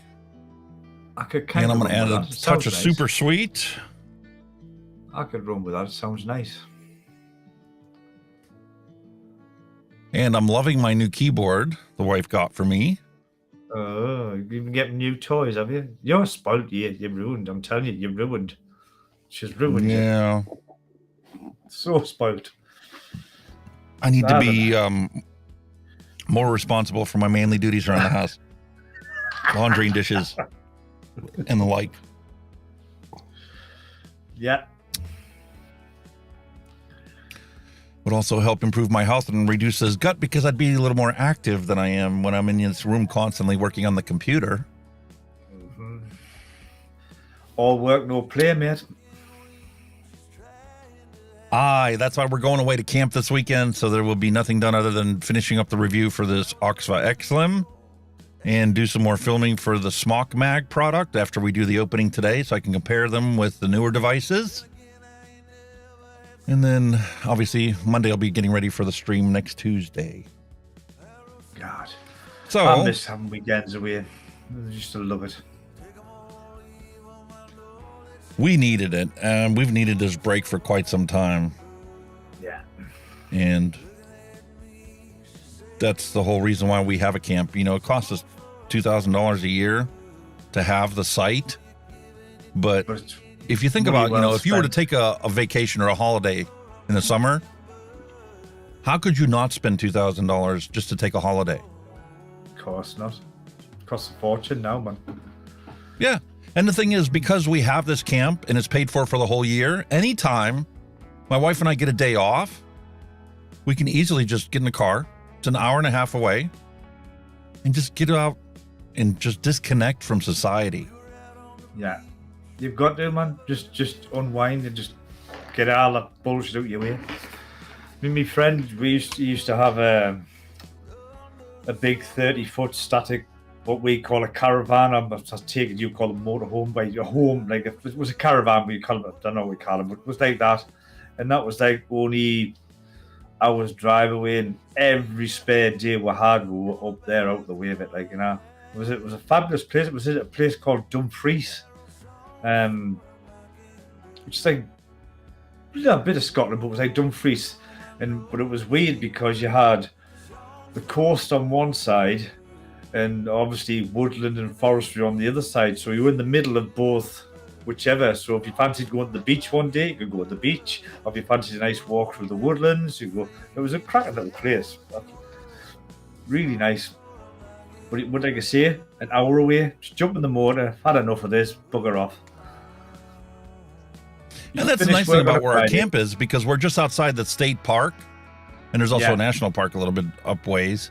But, a half-hour drive, and we can be inside of a state park where the air is so clean and crisp. You can smell the pine trees that are in the forest. You can go for walks. They have trails set up in there. They have an old fire tower that they use to check for wildfires. The Ford Department of Forestry used to go up there and have somebody actually stationed in the top, just looking for smoke. Yeah. I mean, we've got the old Lake District again. now as drive away, and you know it's a massive, huge national park over in the UK, the Lake District, and it's just fantastic, man. With all the big lakes, you know, Windermere, Kielder, Keswick, fantastic. And that's the other nice thing is bordering the state park up there is a river, the Clarion River. So if you want to go and do some rafting or canoeing or something like that, you could do that. You can do some fishing. Plenty of good spots up that way. There's just so many different activities you can get into. They also have crafting. What is it? I think Kielder have got like there's no light pollution there. There's an observatory out there, you know, for the stargaze and that. It's actually, they've got a law there that there's no light pollution whatsoever allowed where that is, because of just, you know, the clear, gorgeous, starry skies you see. You know, it's fantastic. But there's an actual observatory there.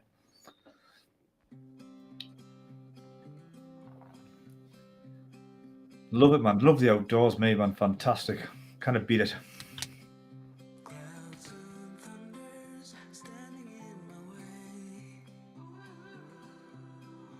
Yeah. And like I was saying earlier, there's a bunch of craft places. Actually, they have a bunch of guilds set up there where you have people that craft, like, you know, Indian arrowheads and jewelry and stuff like that.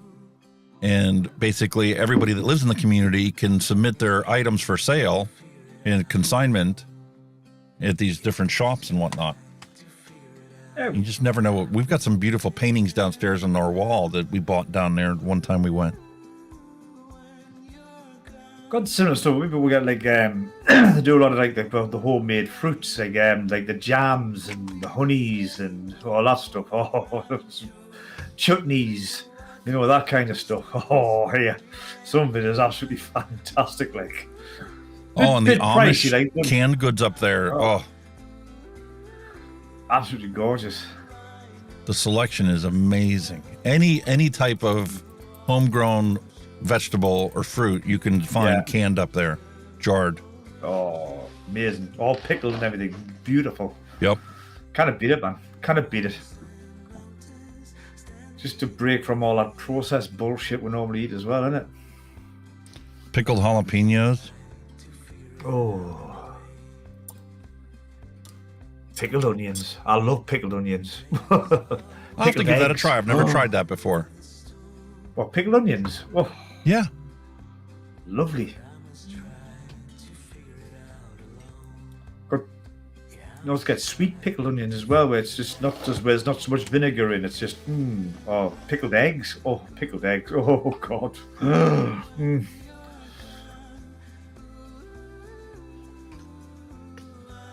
I also like the fact that when we go up to camp, everything is cooked raw. There's no boxed or canned goods that we use whatsoever. It's all fresh. Exactly. Cooked from scratch. There was a guy like where we used to go. He had a little vegetable patch at the end of his like caravan type of thing, and you know, he used to always knock on your door. Do you want some of this? Now we've got some carrots done. We've got a bit of cauliflower done. We've got a bit of that. Do you want some of that? Yes, please. No, the difference when it's being homegrown fresh is out of this world, man. Brilliant. Oh yeah, definitely. I don't care what people say, you can't taste the difference because there's been no pesticides, no fertilizers, no nothing used. It's just all natural out of wherever he's grown it, and there is a difference. You can't taste it. Like, oh, tomatoes especially. You get some fresh ripe tomatoes. They have so much flavor compared to the stuff we buy in the stores. Yeah, they're all bland and watery, man. The ones in the stores, there's no flavor to them. Yeah. I used to eat. You used to know, like the baby tomatoes, like the little sweet plum tomatoes you get. They used to be like, I used to just eat them by the packets. I used to love them. I've tried to grow a garden in my yard numerous occasions, but you know, being in the city, it's just too much shade, not enough sunlight, and I can't cut the trees down where I need the sunlight. And long story short, the one thing that always grows well here are cherry tomatoes.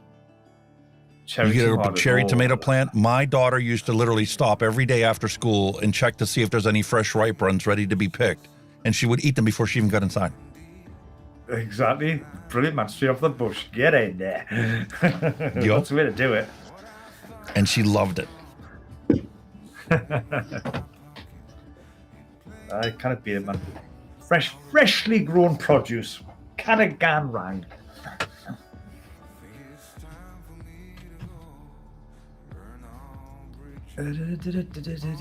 Fantastic. Yeah, it's Dusty County Road was saying she used to have a cabin camp. It's been too much to keep them on such two properties, so let it go. Misses the river. Yeah, I bet you don't know. Fantastic, man.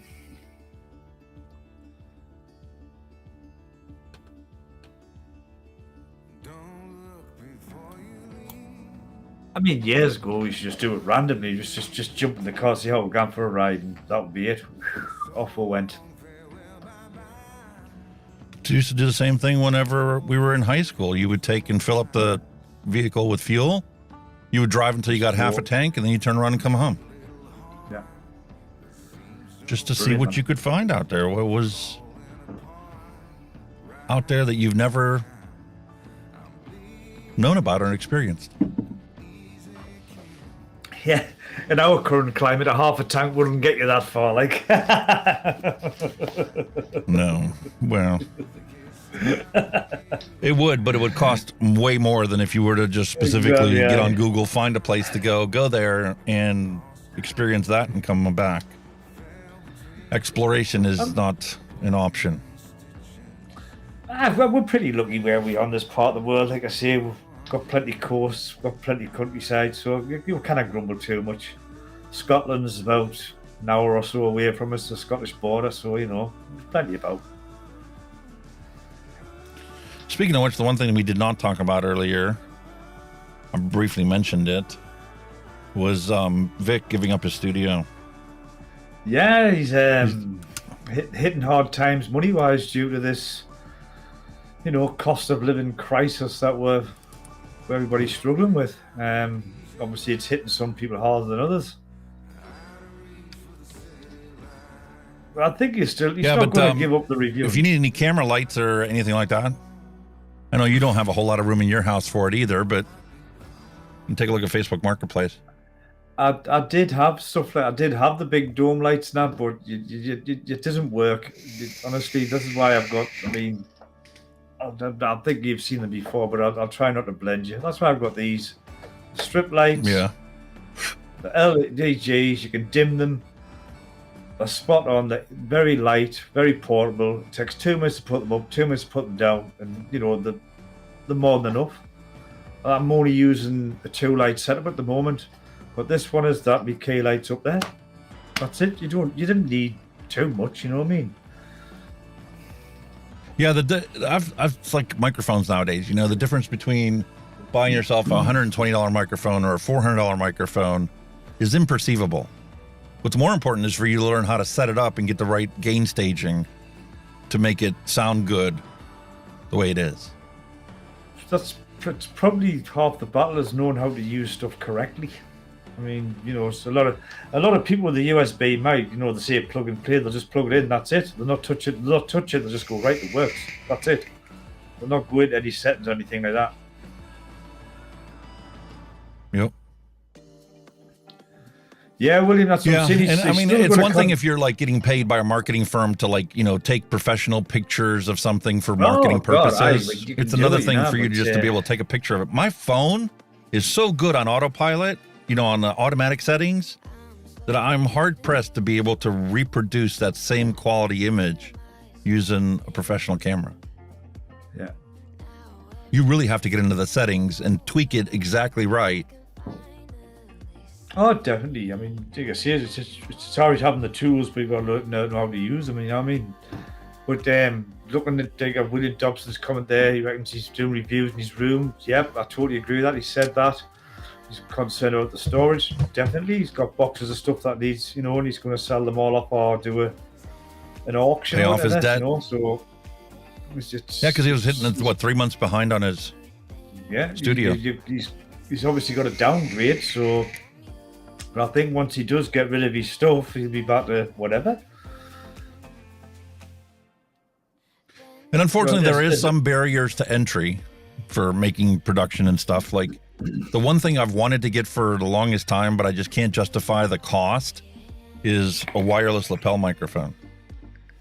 $650 for a decent one. I've got one somewhere. Hang on.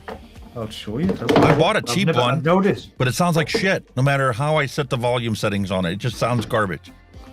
I've got one, but I don't think I've used it because I don't think to be honest, I don't think I'm clued up on how to use them.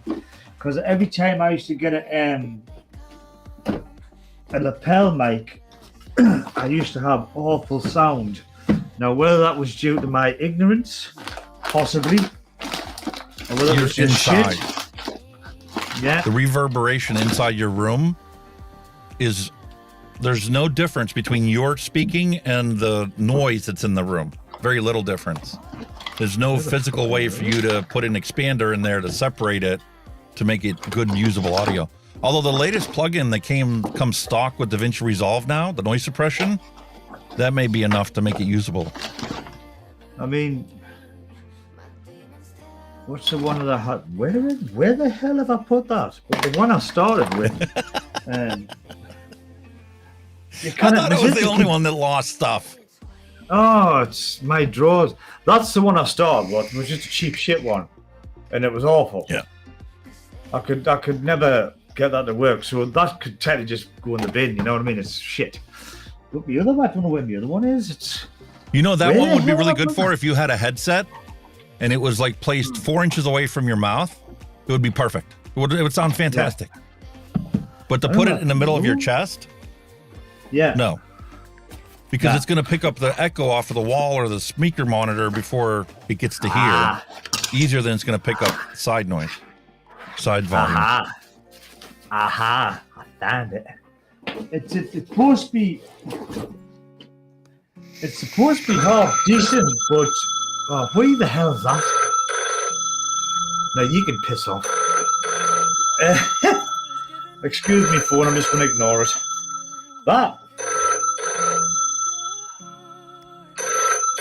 That's what it is. It's supposed to be a half decent make, but what you've got basically is that kind of shit there. I don't know if you can say that. Yeah. Right? And basically you've got, you stick your transformer bits, you stick one bit into your source, i.e. phone, computer, whatever. This one here actually clips to you. There is clips with it. And obviously you place that wherever. But I've just never been able to figure it out so much. It's like I've had it working, but the sound just does not seem very good. And yet I've seen a couple of guys use them on YouTube and they're brilliant. So I don't know what I've been doing wrong with it.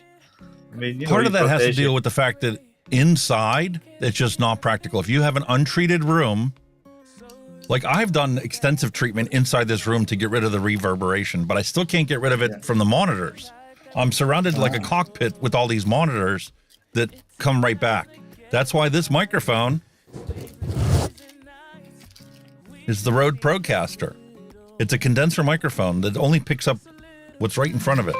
And you got to be, 4 inches away from it to get decent sound.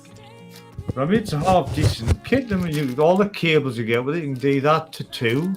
That's a label there. Like that's a cable there, single to 2, and you've got obviously the big DIN there, the big one when if you want to plug into your amplifier of some sort.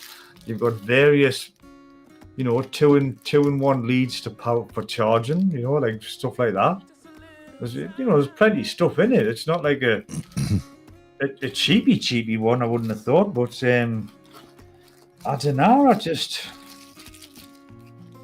I don't seem to be able to get it working right sound-wise. And that's because of your room. Yeah. If you were in a much bigger room, it would work a lot better than what it does in your room. Because it's actually picking everything up, but you don't realize because our brains tune out the echo inside of our rooms. Yeah. Because we're in them all the time. But when you record it and then you're playing it back, all of a sudden your brain's not tuning it out anymore because all of a sudden it's like, oh, that just sounds like crap. Look at all that background noise. Look at all that reverberation inside. You can't hardly hear my voice from what the echo is in the room. Yeah. That's like even right now, you're using a good Rode microphone. That's a shotgun microphone. And I'm still using noise suppression and a bunch of other stuff in the background so that we have a professional broadcast. Yeah. But I think what it was with that was maybe I think it was too quiet, because obviously if I put it down here, I didn't feel like it was picking, up enough. So I thought, so I kind of, like I say, I've kept it, but I kind of like lost interest in it, But I don't know. Maybe one day we'll have another play about with it. That's what I loved about, now that I started the second channel and started doing some filming for it, I've realized, what the downfall has been, and it's always been the room that I've been in. Because when I'm outside or if I'm in the garage or something, and you use some basic wind muffling, the sponges that come on there to prevent the wind noise. I mean, the recording, it's just, you can get a decent professional recording out of those cheaper microphones, but you have to have the right environment for it to work properly. Definitely. It's a game we're playing about with it, so just sometimes I just haven't had time, or I've just lost my patience with bollocks with it. All right, so we know that this cookie is going to take a little while to steep out to get the full flavors out of it. So I'm going to take and put this off to the side and take advantage of the fact that I've got 2 recipes already mixed up for today. We have Flamingo Express and Redskin Reload. Oh, these. So let's take a look at those recipes. Here's the Flamingo Express recipe. The highest concentration inside here is peach at 3.5%. We also have fairy floss at 3.5%. Coconut is an accent at 3%. Marshmallow custard is at 2%. Strawberry is dominant at 8%. And super sweet is pushed to a higher than normal amount of 1.5%. That looks very And I guess the idea behind the Flamingo Express was that it's supposed to be like a Hawaiian or like a Florida flamingo tropics bar. Okay. It smells really good.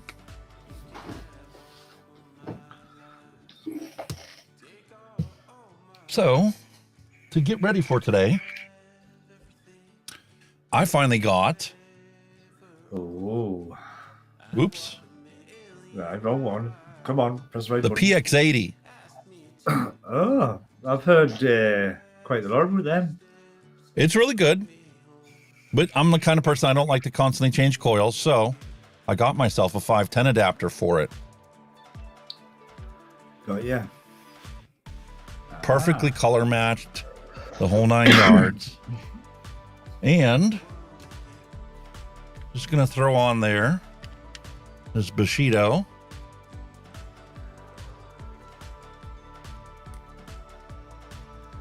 The flip top dripper, freshly waked up. I like that. I love that lighting. Trying to get the lighting. I need to get my hands on one of them. I like the idea of that flip top dripping. I love it. I love it because it's true flavor representation out of it. Is that not what the Vape used? What do you call them? BP Mods is the one that designed it. DovePo is the one that manufactured it. Was it DIY or Die used to use it for his flavor testing all the time? Was that what the heck's the one that he uses? It was one that I was never able to find.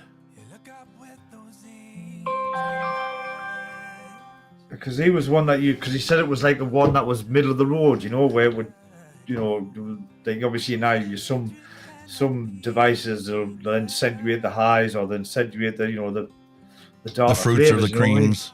Yeah. But he said this one has been true to form regardless of what juice I put on it. accurately represents the juice that's in there. Yeah.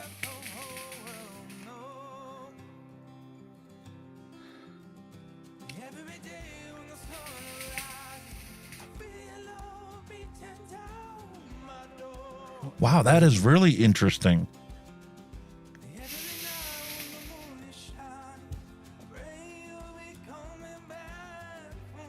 I'm not able to identify the strawberry in this, despite it being in there at 8%. I get like the sweetness of a strawberry, but I don't get like the strawberry smell or taste. I get a coconut cream aspect to it.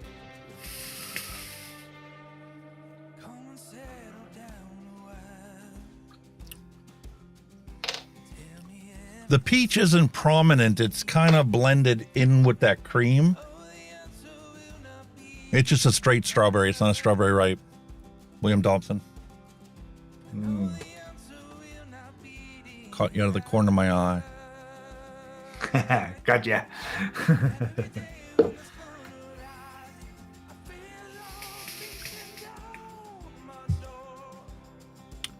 Yes, the microphone that Vic uses is the Sennheiser that I want to get. Yeah. It's a wireless microphone. The microphone itself is $130. The transmitter and receiver with the microphone, $650.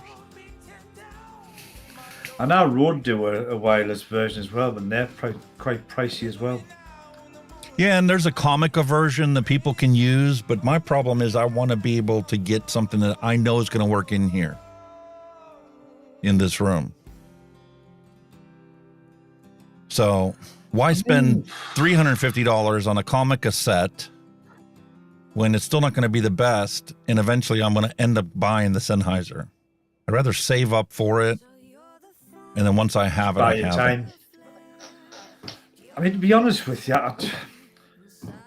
I didn't really have a use for one, to be honest with you. You know what I mean?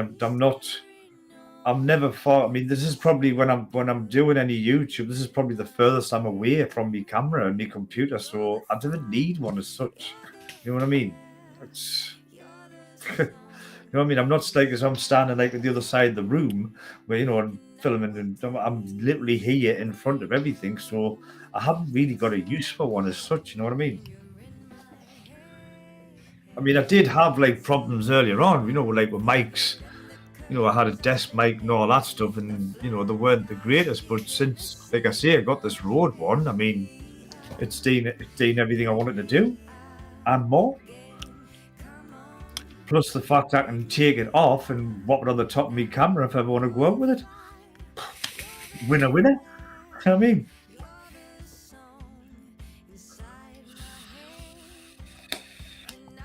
This tastes like one of those Hawaiian-themed frou-frou drinks that you would have as a cocktail for, like, you know, before you had your dinner or something.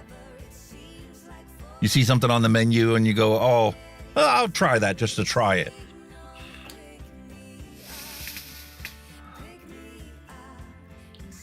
Yeah, I'll up there pina colada, and then I'll follow it with my meal. That kind of shit. Listen, I'm all about, especially camping season, about going out and, you know, trying something new. And then obviously with dinner, I would simply, you know, order a beer to go with my dinner. Yeah. So regardless of whether it was good or bad, I got to experience something new. And sometimes you are pleasantly surprised by some of these weird ass drinks that they're out there. And the same with vape juices, actually. Like, what the fuck's that? Ooh, I like that. This isn't something that I would want to vape all day at all. It's kind of like a Hawaiian coconut milk based with a splash of peach and a strawberry you see but don't taste. Do you not think it would be better maybe with pineapple rather than strawberry if it's got that kind of tropical thing going on? Yeah, the fairy floss in there is kind of a muddling flavor, I think. I don't think it really adds much to this recipe.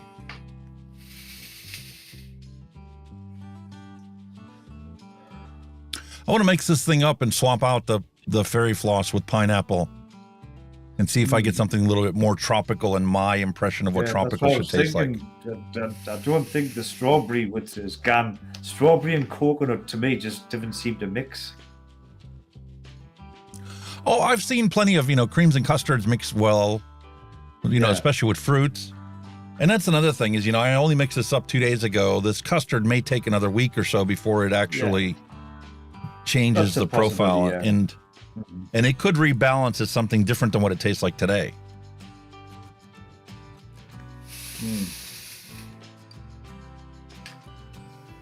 It's not an unpleasant vape. It's just not my cup of tea. However, my wife, she might try this and go, ooh, that's interesting. I want that. Or she might hate it. Yeah. She's a hard one to please. Aren't they all?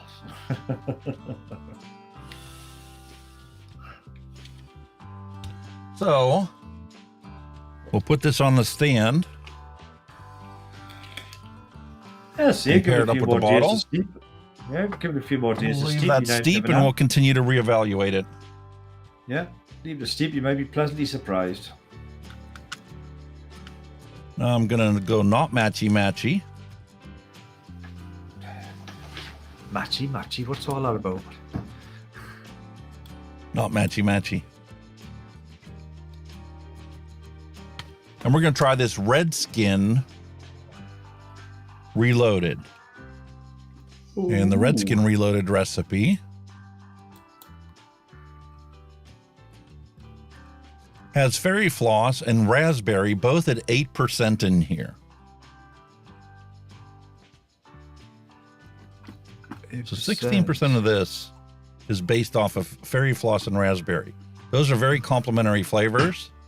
Peacherine is in there at 2%, marshmallow custard is at 2%, and just a hint of super sweet. This should be a very interesting flavor.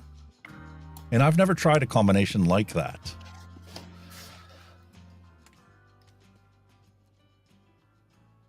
Answer the question, my friend. I see you put it up there.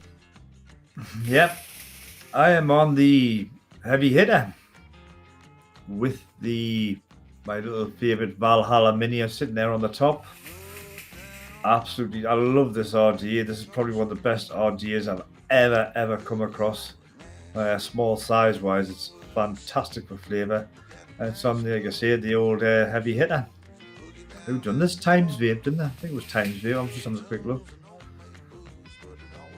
On the bottom, it says, be tenacious, hit heavy. Happy days. Yeah, love this little setup. Fantastic. And the other one is just me daily banger.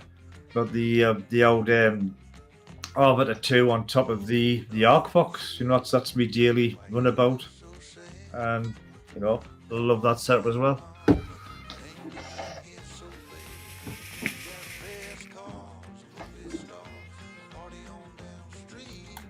I hope that answers your question. It's the mini, William. Valhalla Mini.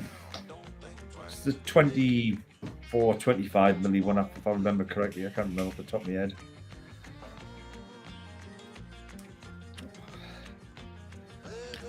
This Redskin Reloaded is very unique. The fairy floss and the raspberry are complementary flavors, but they kind of blend to create something that's different than either of those individually. I get the reminiscent piece of the fairy floss. The raspberry that's in here is not like, there's no separation between that and the fairy floss. It's blending in to create something that's a new experience for me. Mm-hmm.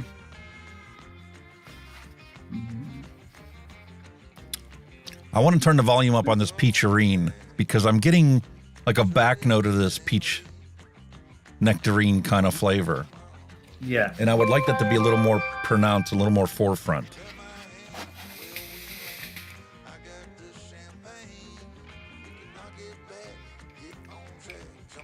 Because that is a diverging flavor from the raspberry fairy floss profile.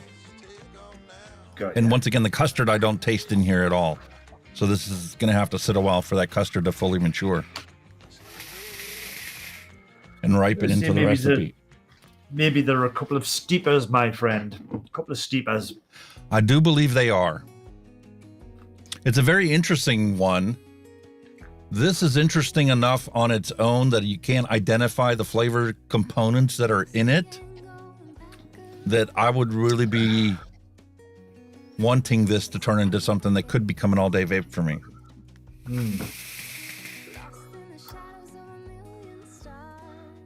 But the flavor palette's too narrow right now.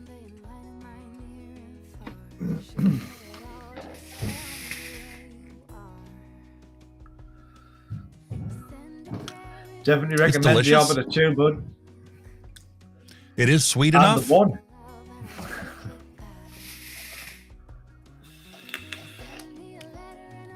But it's not ready.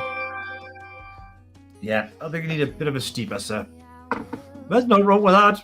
Like I say, a couple of days' time, you might think, my God. And that's the advantage of DIY e-liquid, is you get to make them however you want. And that's why I'm so looking forward to being able to get on Twitch and do single flavor testing of these. I want to learn all these individual flavors so I can make my own recipes based on my knowledge of the flavor profiles. That takes time, and you can be like Dave Lloyd and just randomly throw shit in, throw stuff together to create recipes, and maybe 10% of the time you're going to come out with something that's really unique and really good. Yeah. If you want to take a deep dive into mixing. I mean, forgive me ignorance, but what is Twitch like regarding vaping? Are the same as YouTube? It's the kind of frowned upon, or There's so many people on Twitch that and the thing is, it's not like saved forever. Yeah. So it's like, unless you have a following, nobody's going to see your shit anyway. It's not like they recommend you to other people. Got you. So it's based on followers rather than the algorithm. Right. So if anybody wants to find out, what you do, then they'll follow you. Yeah. They can see your content, and they'll be up for maybe a month and then it disappears. Yeah. Got you. But it kills two birds with one stone for me as a content creator, because I get to take the long amount of time it's going to take for me to single flavor test all these different things. And obviously, OBS is constantly recording in the background. So then I can take that and cut it out and say, okay, here's a summary of all the A's that I tested. Here's what the apples are like. This is what I think is the best apple. This is the apple that, blends well with others, but you can't actually identify it as an apple in recipes. And these are the apple combinations you want if you want a nice crisp apple flavor. I mean, the reason I ask is because the idea that it wasn't the idea I had in my head. It was something I've seen as, how I'm touching this AI shit. It was like somebody made the video actually for YouTube, and they used an AI to create a short, which they then went on Twitch and YouTube, and that kind of summarized it down, and it seemed to be getting some good responses from it. That's all. So that's how I was just thinking of the Twitch thing. It was in a short. You're trying to find a way to capitalize on your chat AI subscription to monetize the content that you create with your ideas. Bit of brainstorming. You know what I mean? Nothing wrong with that. But basically, they say that there's an AI out there that'll take you put your whole video in of your review, whether it be YouTube, whatever, and that'll cut it down to a short, and then bump, and then away it comes. Done. Saves you fucking about with it. They'll just highlight the good bits, If you've got no good bits, you're not gonna but it'll highlight. Can't remember what it was called off the top of my head. There's that much going on now, it's ridiculous, man. When I was learning Photoshop, I used to watch this guy, it was Flern. You ever heard it's Phlerer and Flern? Big Photoshop YouTuber. All the tutorials, everything, you name it, he done it, American guy. Very knowledgeable, But now he is starting to dig into AI. That's how fucking massive it's getting. The big Photoshop, Lightrooms, big creators, they're all starting to dive into it now.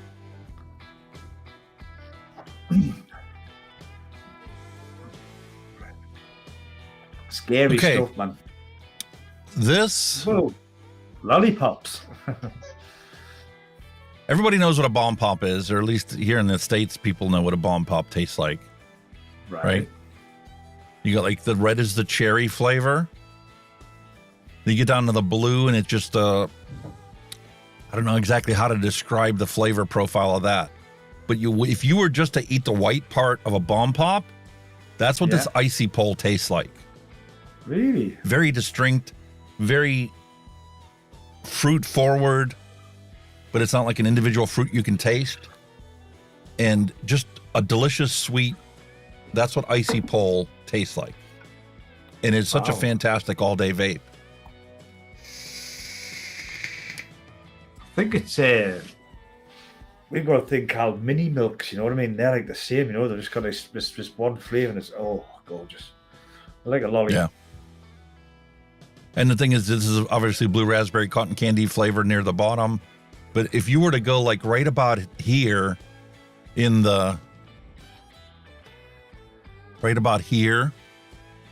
flavor and bite this thing where you just get a hint of the blue raspberry and you get this icy sensation, creamy flavor. Yeah. That's what the icy pole tastes like. It's so delicious. Really good. Wow.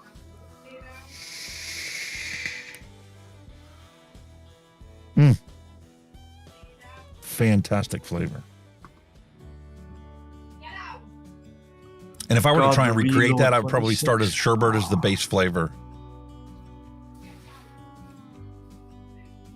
A little bit of lemon lime. I've been after one of them, William Johnson. He's just, you know, he's just fucking dawned a little fucking dink of memory cell there. The Reload 26 RTA. I was after one of them for fucking ages. They're really good because they were like very pricey at the time. I mean, I think when they come out, I think what was it, 50, 60 quid over here because they were like slightly high end RTAs. But I was after one for ages now. And now I think they'll be cheap as chips now. Reload RTA 26. Honestly, that got some banging reviews. That RTA, it's supposed to be unbelievable. I can see why. It's honestly that it's really now. They were very popular, but they were very pricey. I can see why. Look the way the airflow is on there. You kind of get the honeycomb aspect of it, but it is not like so restricted like a lot of this honeycomb stuff nowadays. It's not like get thousands of holes. It's just a, you know, like say 4 holes. You got 4 slots on each side, and there's like one tube that brings air in from underneath the coils. Yeah, that would be a fantastic, flavorful vape. I've been after one of them for ages, and I just totally forgot about it. You just reminded us. Thank you very much for that, William. Honestly, I think I'll have a look about, see what they're going for. That now would be a good comparison with the Arbiter. Yeah. Which one produces better flavor? It got some raving reviews when it came out. Like everybody couldn't say enough about it, how good it was. But it was a bit of an expensive one. It was a bit of an expensive one when it came out. Look at the milling that went into that, though. Oh, the machine. You as a machinist would appreciate that. Yeah. I think it wasn't like your middle of the range. It was just slightly above your middle of the... A bit like the QP ones you get. You know, they're just that little bit slightly expensive. You know what I mean? I think that's where it was like, price-wise. But, you know... It's American made, you know what I mean? So, you know, that speaks for itself, you know what I mean? A lot of the American stuff's really good. I'd like to get myself a milling machine one of these days, be able to recreate some of this stuff. Because you're not going to be able to get it. Just a bench lathe with a milling adapter, that's all you need. You can get adapters that go on an actual conventional lathe. It's a mill. Piece of cake. I could turn most of that easy, it's just the milling side. Yeah, you'd have to mill the sides of that and the airflow holes. Yeah. The cutout for the wicking where it drops down. That there, if you turned it, it would probably be a solid billet up to about that top lip where the airflow holes are. That would be pretty much solid. The milling machine would do all that. You would turn the threads, you would probably do the undercut, you would turn the inside, all that would be done on a lathe. The mill would probably do all the chopping and chipping of the deck.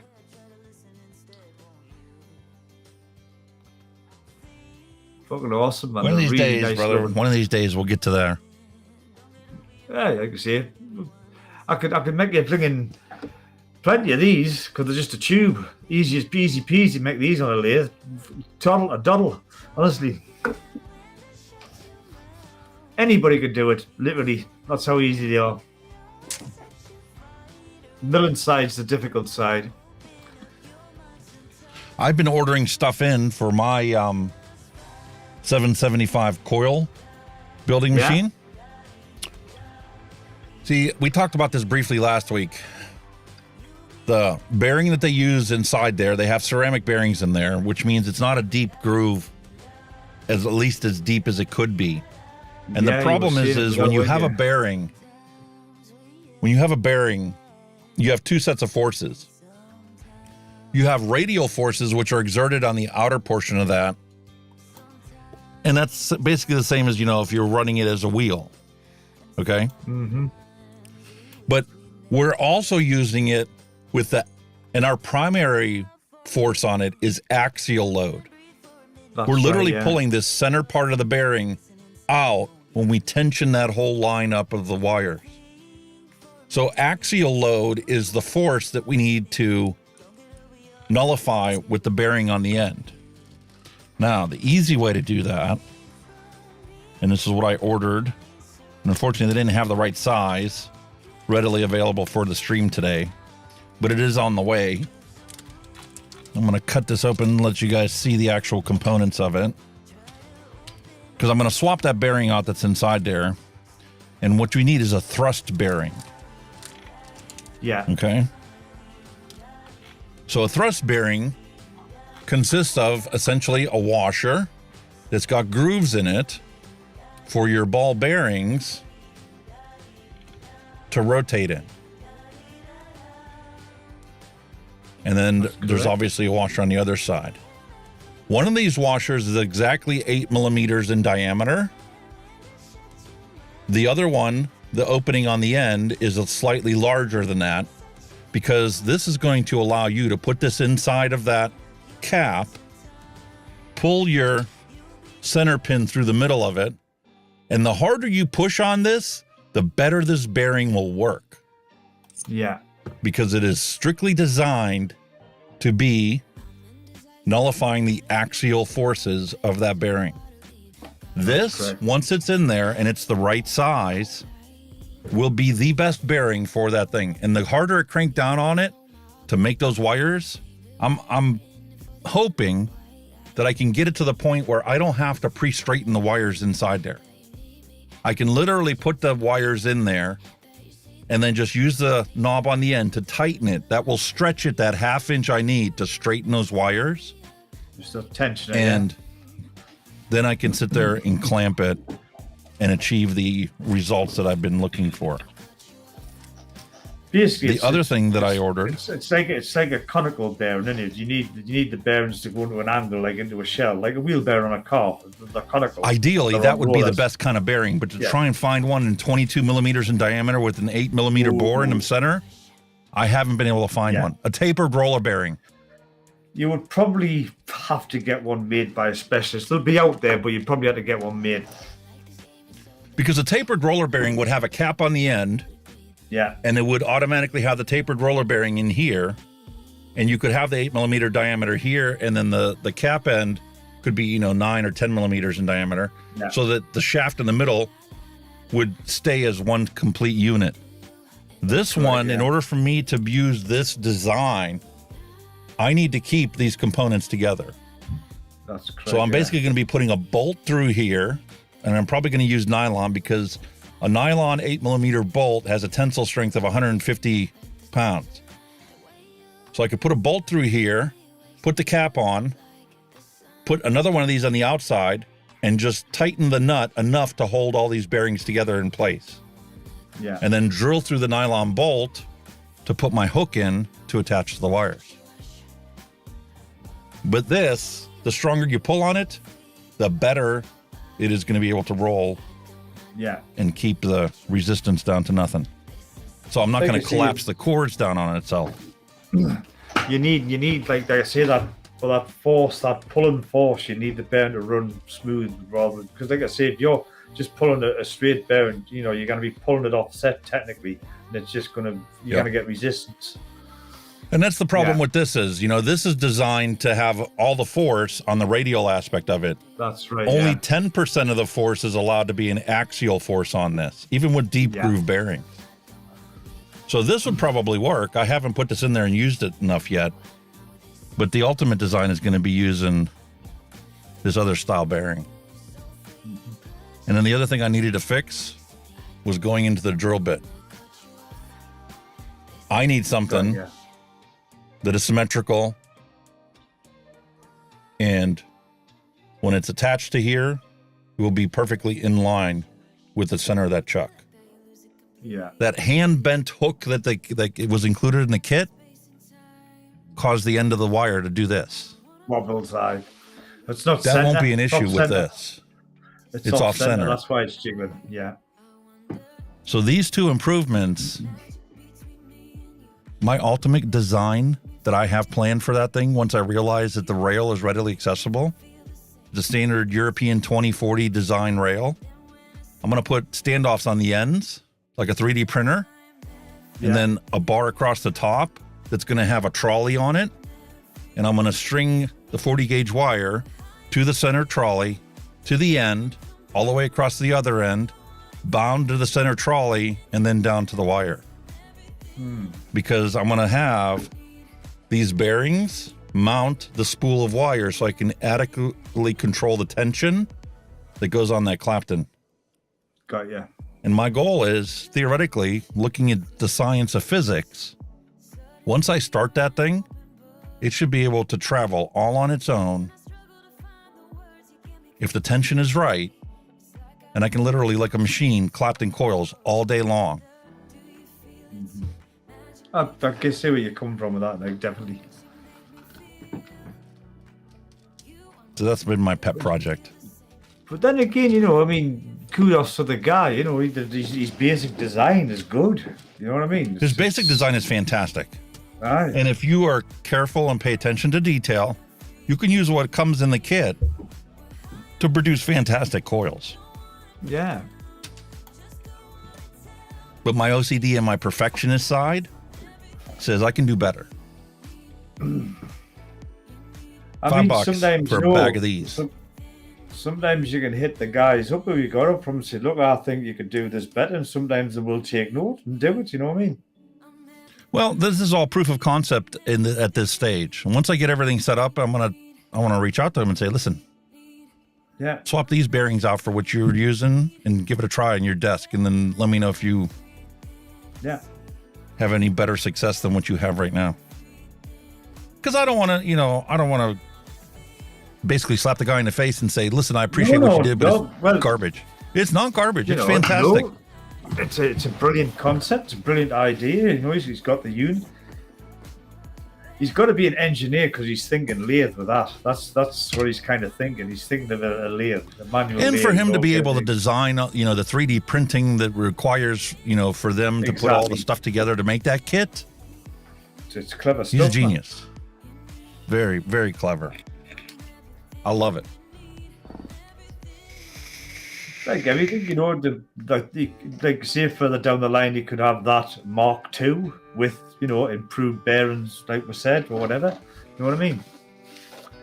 Well, theoretically, this is a deep groove bearing. Then it's just stainless steel balls inside. It's not ceramic or anything like that.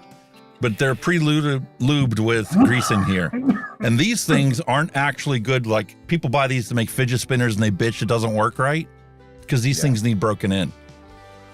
The tolerances on brand new bearings are going to be tight. But if I put this on the machine and let it run for half an hour, I take this bearing out, it'd be perfect for a fidget spinner. It would just free roll like crazy. Yeah. Because it needs broken in. Yeah. Bed them in, exactly like you said. So that's been my side project. And I've already got it planned out there that comes in as a 19 millimeter thing. And then I got O-rings that I'm going to put in there to create that 1 millimeter space all the way around it to fit that cap. I'm excited to give this thing a try because I can sit there and crank out coils all day long. And every single one of them be perfect and identical and spaced out the way they need to be. And effortless as well, you know what I mean? Totally effortless. Yeah, the hardest part is like a sewing machine. You got to set it up. Once you set it up, you're good to go. And you just crank through it. Go forever. Just keep going. Go forever. It'll take longer for you to set it up the next run than it is to run clapped in 1 meter long piece of coil. That's food for thought. I mean, you know, the basic concept he's come up with is just genius, you know. I mean, there's nobody else has done anything like that. I've never seen anything else like that. Not a single thing. Even from, you know, the big YouTube coil makers that were out there, they were all using drills still, you know what I mean? Some of them and still this do. one is a complete kit. You could literally buy just the vise, the table vise that would hold your cordless drill, and then the end piece that sits on the end that you can clamp down. You don't have to buy the whole kit like I did. No, but the beauty of that is, when you think of it, he's gone up a manual lathe design. He's made a bed, he's made a bed so everything sits level. That's the secret. It's because, you know, you go to drill, if you're slightly off, you know, you get that wobble or your wire pulls. This is, you know, he's got these set bang on level, and that's the secret. You've got to have it level. Yeah, and once it's set up on the table, you don't ever have to move it. You literally, you know, put your wire in, you snip off when it's done, you put new ones in, it's like a machine. And that was the key for me to find these in 3 millimeter diameter thread that'll fit in that chuck perfectly, and it's going to be perfectly straight. And there will be no variance or movement at all.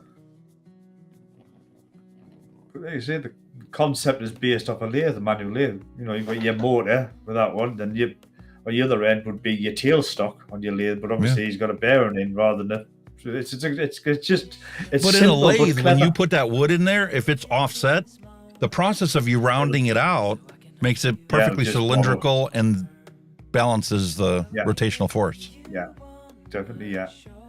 You can't do that with the wire. That's why I had to get this. It's got to put this in the chuck. It's going to be an improvement already. Swap out the bearing on the end, the ceramic narrow, shallow bearing for this deep groove bearing, and break this bearing in, and my coils won't collapse on themselves. I already know it. But I'm just being a perfectionist. There's no wrong with that, mate. As long as it makes life easy for you.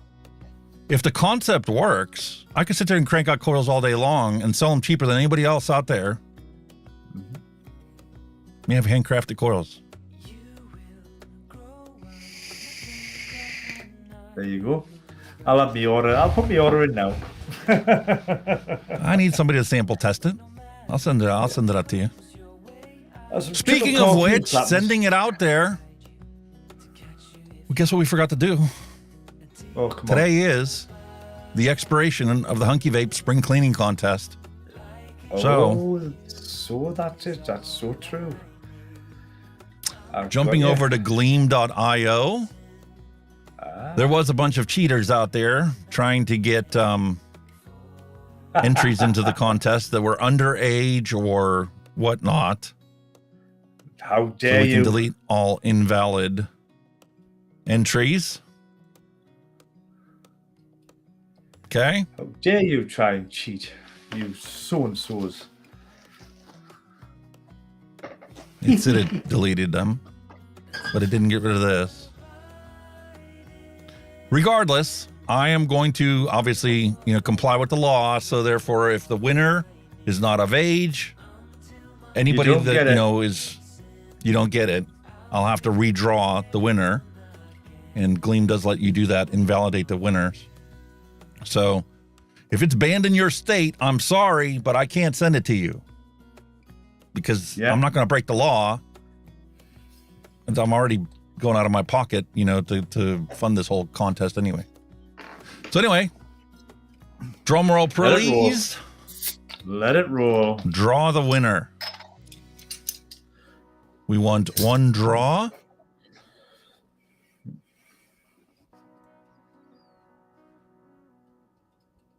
And the winner of the contest, Jacob Hartsberg. Ooh. Date of birth, 7/15/1977 from Cambridge, Ohio. You are the winner of the Hunky Vape Spring Cleaning Box Away. Well done, sir. I'll be sending you an email. Congratulations. You have won. Well done. The Spring Cleaning Box Away. Awesome done, sauce. sir. Brilliant.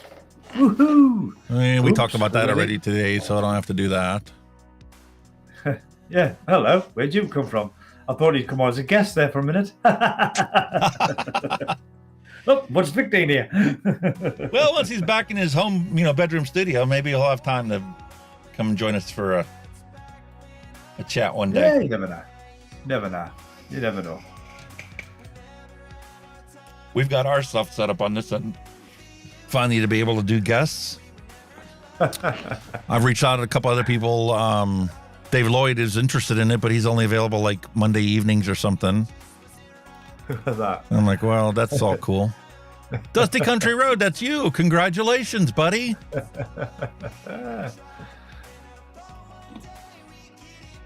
I've just done it. Fantastic. I'm glad Awesome. it's kind of a regular as well. So yeah, go you. That is awesome. Brilliant. You lucky so and so. I wanted that. I'll be sending you an email after the episode today and get your address and whatnot and get this stuff sent off to you. Brilliant. Well done, Dusty. And obviously, once I actually package the box, if there's other stuff that fits in it, I'll be slipping those in there as well. Yeah. Trust us, Dusty. When this guy sends you a box, he sends you a fucking box. I don't need it. Awesome, man. I've got more than enough here for the rest of my life. Yeah. And it's only one Awesome. state over. That's going to be some priority mail, so the cost is irrelevant in the United States. There was a couple of people from France that entered. I'm like, ooh, that's going to cost me a pretty penny if the guy in France is the one that won it. Ooh. Please. The shipping is going to cost more than the stuff in the box. No good. It's a chance you take. It is. What the hell? But congratulations. I'm glad you won that. Well done, Dusty. All right, Brilliant, time brilliant, for a brilliant. retro vape.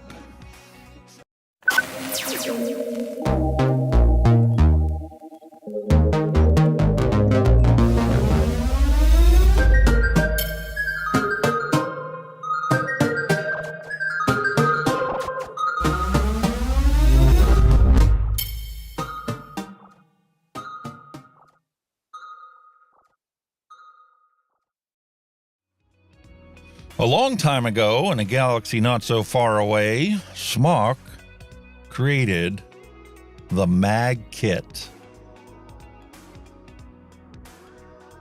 Where'd my co-host go? Uh-oh. He's still there. He's just taking a break. Potty break. So, I had to obviously cover up some prohibited URLs for YouTube's community guidelines purposes, but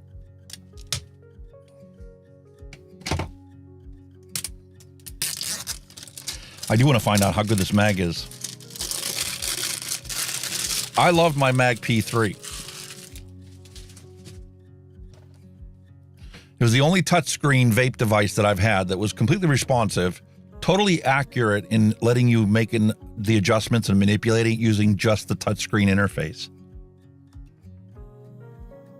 But it was also its Achilles heel. Because when that device fell over or was dropped off of something, your touchscreen interface was the first thing to break. And I know because I spent $80 on it, not once, not twice, 3 times. I love the device that much. It was my all-day vape for the longest time. The first one fell while I was working on the vehicle outside in the driveway, fell down through the motor, landed on the concrete, and there's a big crack in the screen. It still works, but it's not something that I want to take the chance of ruining to the point where it doesn't work anymore. So I bought another one. And I used it, and ironically, I was working on my wife's vehicle, and same thing happened. Not in the engine. It was underneath. It just literally fell over onto the touchscreen and cracked the screen. So I bought a third one. It's sitting in a box, still sealed. Don't want to touch it. I'll pull it out for an anniversary one day. Maybe my 4-year or 5-year anniversary of not smoking. And it'll be an indoor device that I only use on my desk because I don't want to ruin it. I love it that much. And it is mainly because of the ergonomic design of this whole mag concept.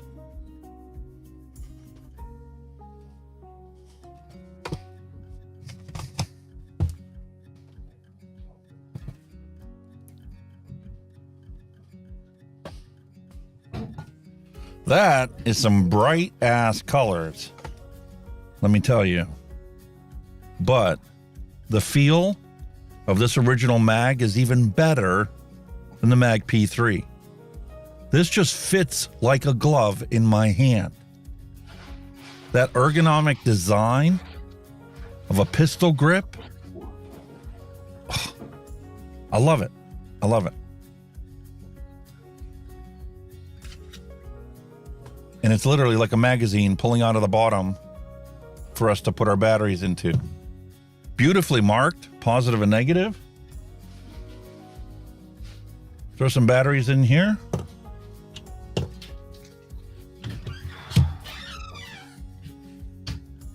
I love it. That's fantastic. 5 clicks to turn on. Very nice screen on here. Woohoo! The mag. Sorry, guys. Had to go to. There you go. Sorry, guys. Had a lube break. God, I was bursting. No worries. Alcohol goes through Beautiful me like screen. a Porsche. Oh, the old mag. Holy Same moly. screen on the side as the Mag P3. Ow.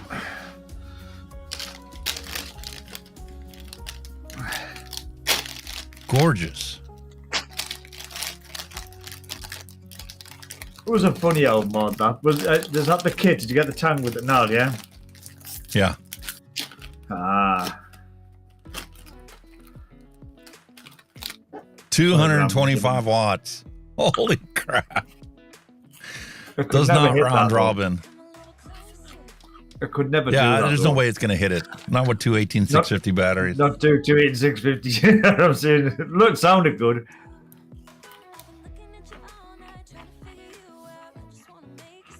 It's fast enough. Oh, I can walk the long line. Plus, it's paid 0.1 increments as well, so that's not too bad. I love this. Changing the batteries. Go ahead. That's fantastic. Go ahead, punk. Make my day. I kind of wish I would have ordered some spare mags. You know what I'm saying? Yeah, these two already chung in. If they would have sold spare cartridges for the magazines for this, you can carry around as a spare battery pack. You know what I mean? Without the actual mod part of it, just a cover. You can throw this anywhere and it would protect your batteries and keep them ready to go. And then when it's time to change it, you push the button, pop that out, pop this in. Just like a pistol. You're off and running. Well, imagine, that's what I'm saying. Imagine it was like an inbuilt battery that you'd actually pop out and charge the battery separately. That'd be cool as. That'd be cool and all. Yeah, as a cartridge. Yeah.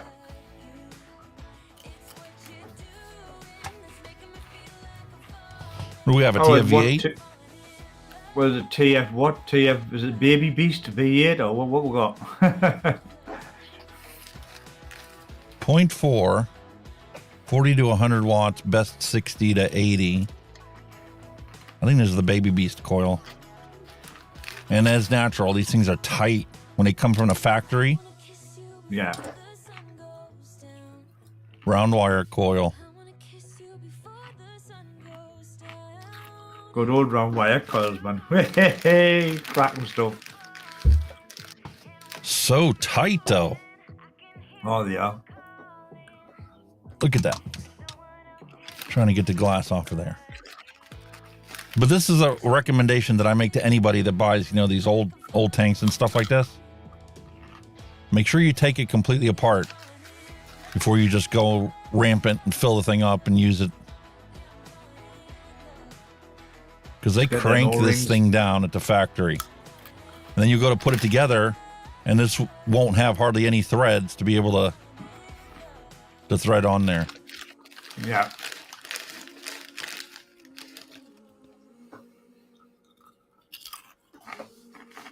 I mean, they were chunky coils for the day, weren't they? Fucking massive. So this is a TFV-12 Prince tank. The Prince. Yep, that's right. It came with the Prince. So it is a little chunky coil compared to the TFV-8. Make sure we get a nice seal on here. Make sure it threads on nicely. See, this is a problem I've had with other SMOK devices. When you go to thread this in here.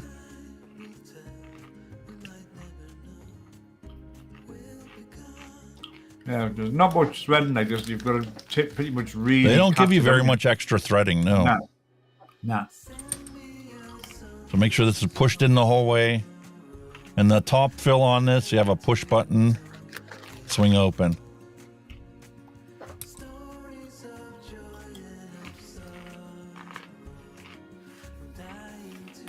Doesn't take much force on this button to get this to pop. But you know what? For its day, that's pretty fantastic. Look at the mouthpiece as well. That's kind of long and all in it. I love the drip tips that come on these things. Yeah. Now, granted, this is probably proprietary. You know what I mean? Yeah. And you're able to get the double O-ring drip tips. That was the problem with the one mag. They were proprietary drip tips that went on the outside. Because of the diameter, they don't want to reduce it like it is here. Yeah.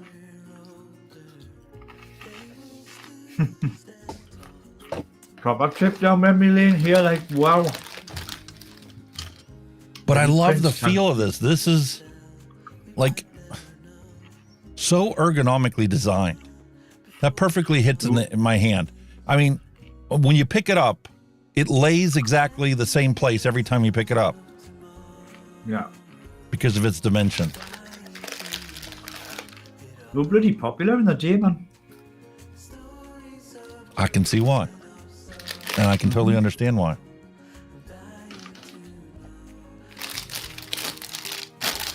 .49 is what it ohms out at. It's supposed to be a 0.4. Yeah, once you wet it up and all that stuff, it drops down, man.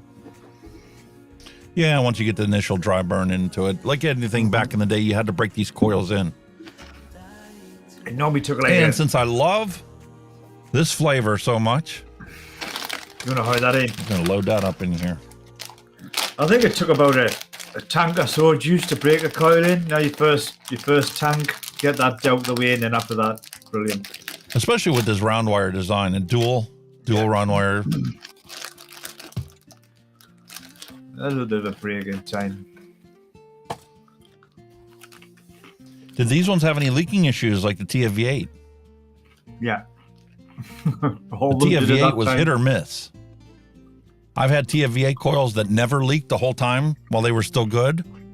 And I've had other ones where I load two of them identical coils out of the same package into two different devices, having sitting them on my desk, using them off and on, And then one day I come in here and the one tank has completely dumped its guts all over the mod and the table, and the other one's still fine. And I continue using the one that was fine for another month until it killed the coil. They were very hit or miss in a day, but I think the biggest culprit for them is if you let them stand for any time, length of time, which you saying they will just piss out.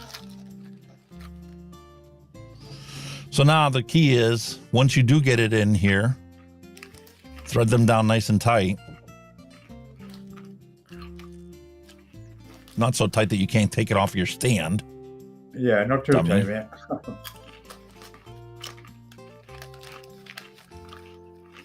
Let's try this again.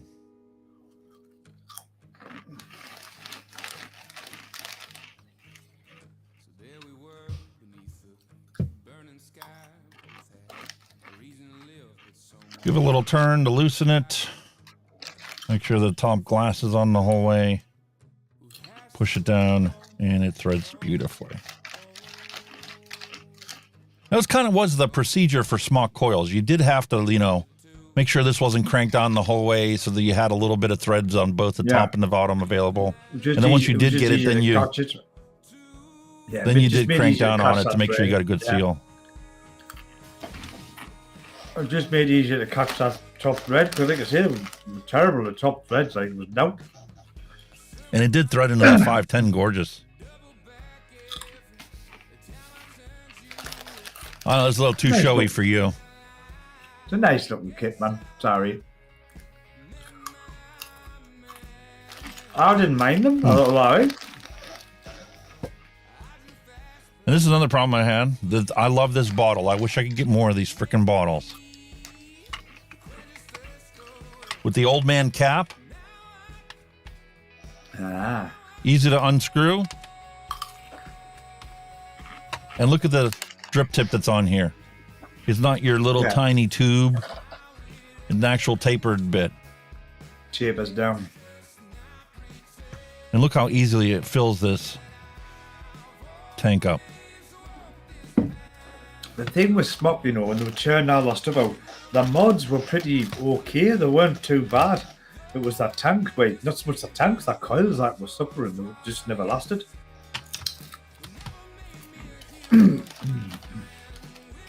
All right. Is the coil leaking, or was I just being careless?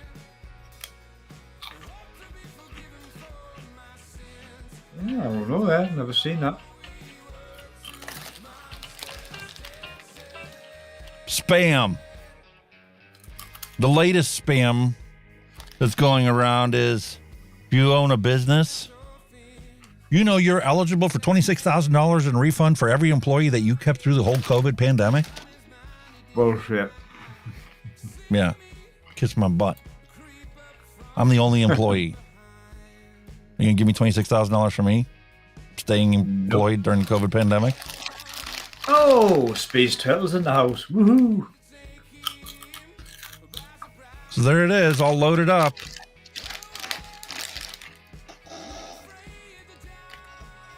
Can you see that little fingerprint greasiness?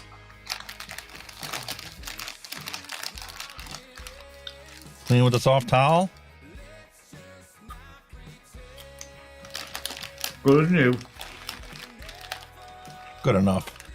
For government work. For a standard working slob. Spare coil.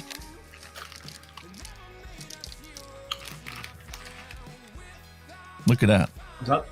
Is that the 6 coiler? 1, 2, 3, 4, 5, 5. 6. 5.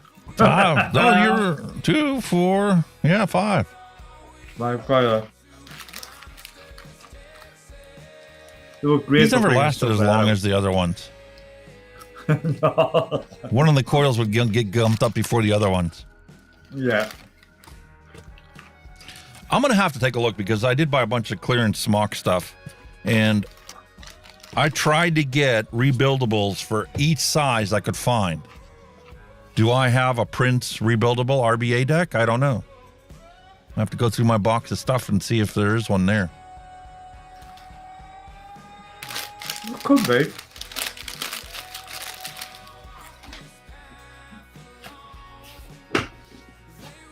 I've got one. What am I doing drinking coffee when I still have a Rebel here? What are you doing? Tut tut tut. That's nasty. I've just cracked up I've just cracked up a second bottle out of that pack. I've opened up the Ringroot Brewery, the Razorback. That's the one I've opened up. Yeah, that's quite a nice one as well. Not as citrusy as the other one. That's Razorback. The Razorback. It's not as citrusy as the other one.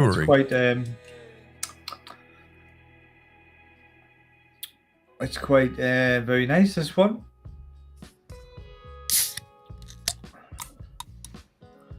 Brewed in Hampshire. Same old boring me. Drinking the same one I had earlier. Wow, there you go. That's brewed in Hampshire in the Carlsberg breweries. Oh, really? There you go. It's on the back there. Carlsberg. It's off from Carlsberg.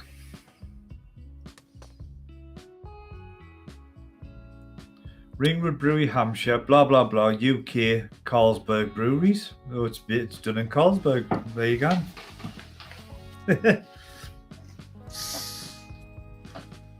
I should have read the back of this before we even opened it. TFV12 Prince tank with a Q4 0.4 ohm quadruple coil pre-installed. So it's not a double set of coils, it's quadruple set of coils. It's quadruple.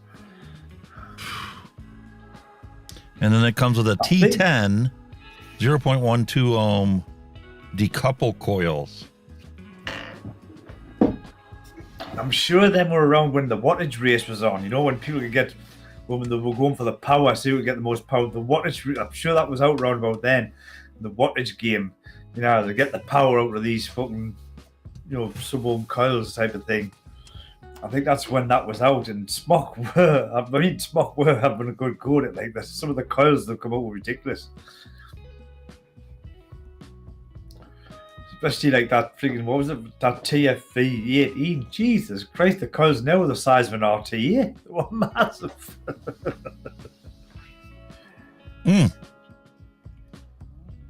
Oh, man. I just realized I've been using this one off and on for quite some time now because it's got the, 3 months ago I did the review for this. Still the original coil in here.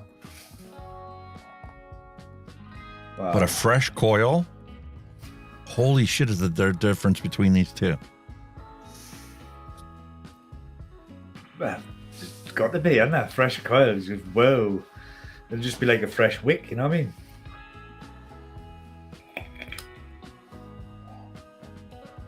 Beautiful device.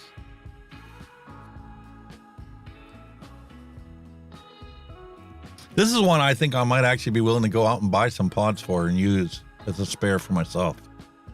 Yeah. Because I just love the way this feels. It's got some heft to it. Naturally, I asked my wife, I'm like, what do you think of this thing? I don't like it. What don't you like about it? She didn't even hold it in her hand yet. She's like, I don't like it. I don't like how shiny it is and that holographic stuff. I mean, you don't like that holographic image. The cups, you make cups that have this design and this material practically on the outside. And then you cover it in epoxy. Yeah, but I don't want that for my vape. She'd rather have this doinky Max pod from Freemax.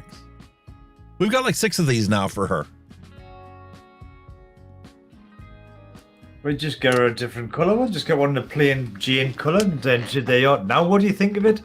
Well, you know. She's got 6 of them. She's got this blue one, 2 blue ones, 2 gray ones, a purple one, a yellow one. That's what she loves. Wow. That's what she uses.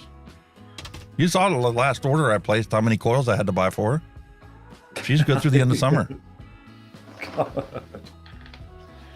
Well, you know, just go to camp. I handed this to her. She's like, I don't like the way it feels. I'm like, you don't like the way it feels? I mean, yeah, it's a little smaller than your Freemax, but it's rounded the same way that the Freemax one is. It's USB-C. It's got the same kind of duckbill top piece. Top piece. All right. You just can't guess people's aesthetic values. I mean, you can't knock. I mean, the Free Max ones are pretty good anyway. You know, kind of knock them. Well, the coils in those things are wonderful, but the coils in these are just as good, if not better, in my opinion. But when I picked this up and opened this up out of the box, it was like, is OXVA reading my mind? Like, if I was going to make it any better, I'd make the battery bigger right off the bat. Make it as big as you can fit into this same size thing. And then, like, fill it from the side. So you didn't have to take the pod out to fill your pod. Definitely reading your mind, matey. Or somebody beat you to it, one of the two.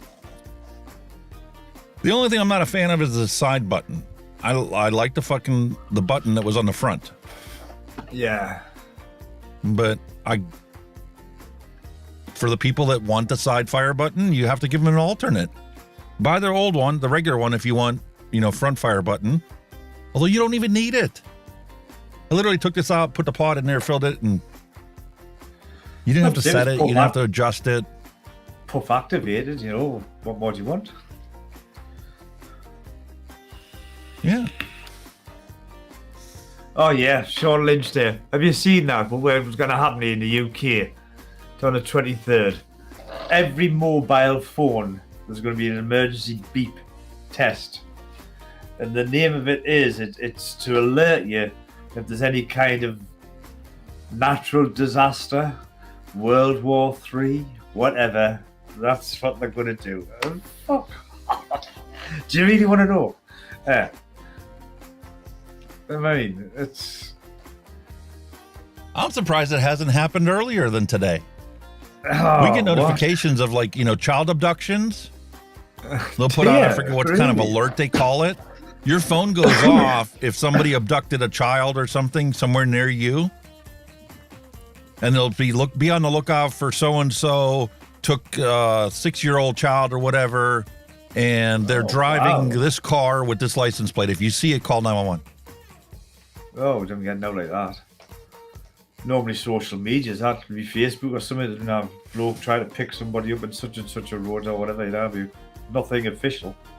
You know what I mean? And then National Weather Service alerts. You get a severe thunderstorm warning, tornado warning or something, your phone goes off for that. They've been doing that for a couple years now. We get jack shit. This is the new thing. This is just so new to us. Where we're going to get some kind of alert, just whether it's going to warn you, like you say, natural disaster, whatever. How far they take it, like you say, is, up for fucking whatever.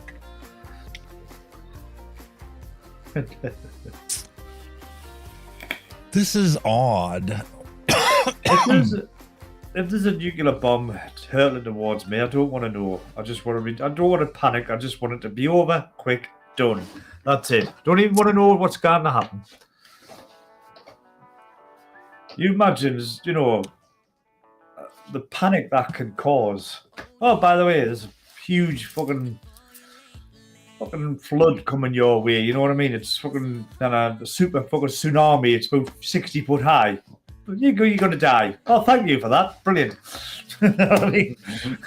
Yeah, but you're on the inland coast. That's not going to be an issue for you. Nah. You're kidding, aren't you? Once you get a tsunami, you've got no chance. The only way that you would get a tsunami where you're at is if a asteroid crashed into the ocean between you and France.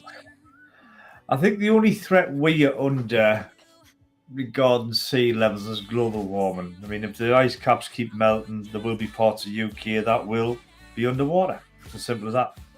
But that's going to happen wherever. You know what I mean? Yeah. But where we are, we're up on the high ground. We be rich. Listen, I don't ever recall any time in my life when in April you would have 32 degrees at night and then 80 degrees during the day. I don't know whether to have the furnace on or the air conditioner on. We've been really cold. Last night was freezing. Absolutely. Yeah, it was freezing here too. Really cold. But we had some kind of wind whipping around. It was the wind chill that was making it cold. It was just freezing. Not enough for a frost, but it was down there. You know what I mean? Absolutely perishing. Fucking April, man, for God's sake. Jesus. Fucking hell. Holy moly, man. When they're going to wake up and realise there is global warming going on, you know what I mean? They've denied it for years and years. Nah, it's out. It's out. Right, it's happening. Yeah, bullshit. It's happening. We know otherwise. Yeah, even they did. They knew long before we did. And this didn't fuck all. But we're not telling them this, man. They'll be fucking how long. Of course they knew. All these people knew. They know everything before us do.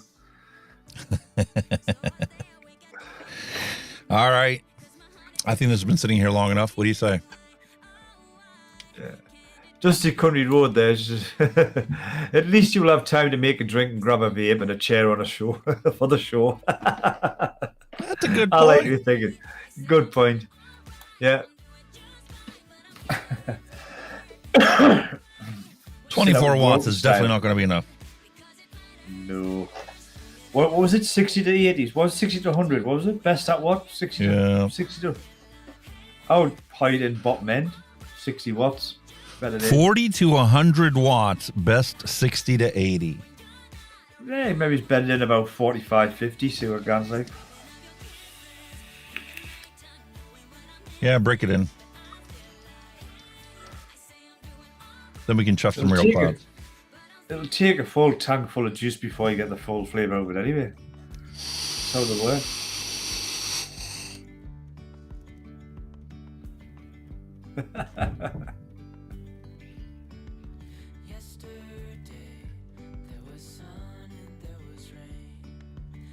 It's an airflow machine. Oh, they were airy. You can breathe through them, man. Flavor's there. They were cloud chuckers. That's what they were made for. They were cloud chucking devices. 40 watts. And you have that off taste from round wire coils.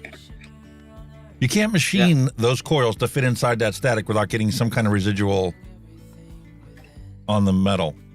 Yeah.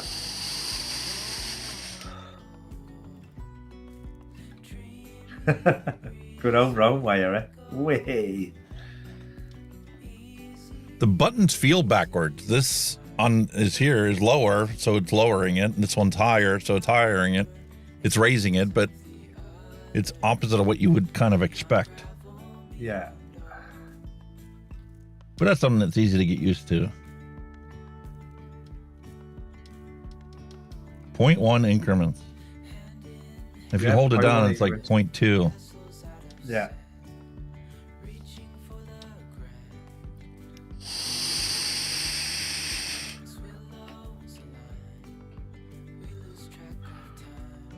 I mean, I picked the right shirt for this. I'm whacked. Yeah. I'm a wicked fog machine. Yeah, I'm in. You'll fog up your room with that, without a doubt. Yep, and this is at 60 watts. I mean, SMOK. The only issue with SMOK was, like, obviously the coils were awful, you know, at the time for longevity. You know, they never lasted 2 minutes. And some of the mods were pretty good, but the paint, the quality was a bit lackluster. Oh yeah, the paint's not going to last on this. Yeah, the paint. I know used that. to pop off. But generally, the mod itself done the job. You know what I mean? And obviously, when SMOK then upgraded, they got that new chip. Can't remember the name of the top of my head, but when they brought this new chip out, which is probably the one that's in the Arcfox, it was a game changer for them. Absolute game changer. They've done Z business with it. Here's what I love these bottles for. We've got the little measurements on the side as well. That's cool. That's a cool little additive. Yeah. Is that milliliters, yeah? Yep. That's a cool little thing. And you can't get them anymore. I looked. Really? What a shame.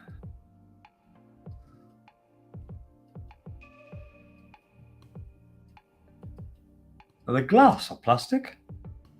Plastic. There's a standard, like, Gorilla bottles. They'd be brilliant if they're made out of glass, though. If you're going to reuse them.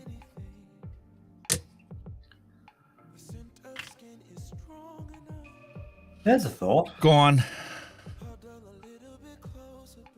Sad What's day. that one? Icy Pole. Icy Pool. Well, it was a hidden gem in my collection here. I made it up for my wife because I thought, you know, she liked it. She tasted it. She was like, oh, this is good. I made it for her Saltnik, and it was just too throaty for her. Not the Flavrz fault. Darren, if you catch us, he needs some more Icy Pop. So where are we at on here? 20 mils, roughly, right? This is a 100 ml bottle.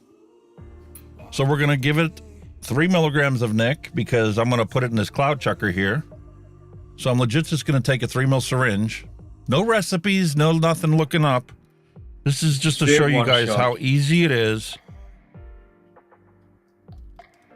for you to DIY. You don't need no fancy scales or any of this other stuff. So you know we're at 2.5. Push the air out. So now we're going to go back in, get that other 0.5 ml. Doesn't take rocket science to be able to DIY your e-liquids. Nope. So that's just a hair more than 3. And get the air out. And we'll just squirt this into the bottle. There's our 3 milligrams. Because we're essentially adding 3 milliliters into a 100 ml bottle. Can't you tell he's an ex-paramedic? You know, see what you see with the syringes. Get the air out. Get the air out. You don't want to be injecting air. Get the air out. There are some people that I would have loved to have injected air. They were airheads to begin with. They were airheads to begin with.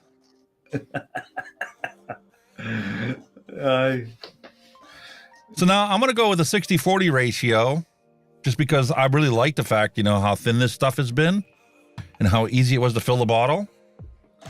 So we're going to fill this up until it hits 40 mils. Or if you wanted a 70-30, you would just fill it up until it gets 30. It might be a like bit if you wanted a thin 70-30 blend. That might be a bit thin for them SMOK coils, like it might come straight at the bottom. All right, you talked me into it. There you go. Look, we're at 30 mils. Done. 30 ml.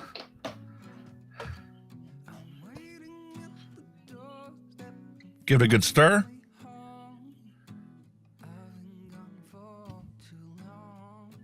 Top her up. Fill it to the rim. 70% VG. See, that's the beauty done. of having. That's the beauty of having a bottle with the scale on the size. You don't need weight scales. You can just go off your measurements on the bottle, just like you would do on a measuring jug when you're cooking whatever. You know what I mean? It's fundamental science. You did this in high school. Why don't they do them bottles anymore? Like I say, with them bottles, you don't need scales. Because the compliance requirements for electronic cigarettes had to limit, thanks to the TPD, the flow rate that was possible on these bottles that had the nipples on them. Really? That's why all the new bottles got them silly little shitty skitty things. Because with this style of cap, it limits the flow rate. But why? You're still going to pour it into whatever device regardless. Because some politician somewhere came up with a number that some freaking assistant of his decided what was going to be a adequate flow rate.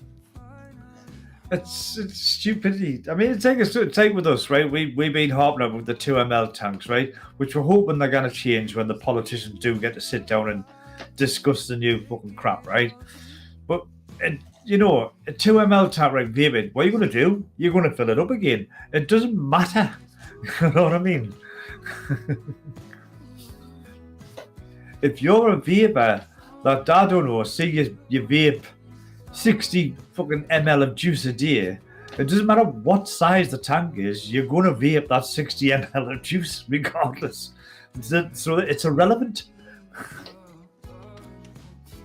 And when they make stupid laws, the manufacturers are going to find stupid ways to comply with the law, like putting a silicone bung inside there that anybody with common sense is going to go, I want to put 5 mils in this thing so I don't fill it up 5 times a day. Let me rip that plastic silicone bung out of there. And oh, guess what? Now I've got 6 mils of capacity. Yeah, it's logic, isn't it? But you know yourself, though, even when they do sell like TPD compliant tanks, the first thing you do is take that off, or the glass off, or whatever, and you just hold your bubble glass on. So it's a pointless, useless. I mean, the Germans, they don't give a fuck. They all walk around with Titans, them 2 ml. Them, they laugh at you. They got 2 ml. What's that? Here, look at this. Can of friggin' soup. There you go. Now you get to pick and choose. I like it. 3 you ml. See the color difference? 3. Yeah. 4 days. But this is going to be good for this SMOK tank because it's just literally going to be a cloud chucker.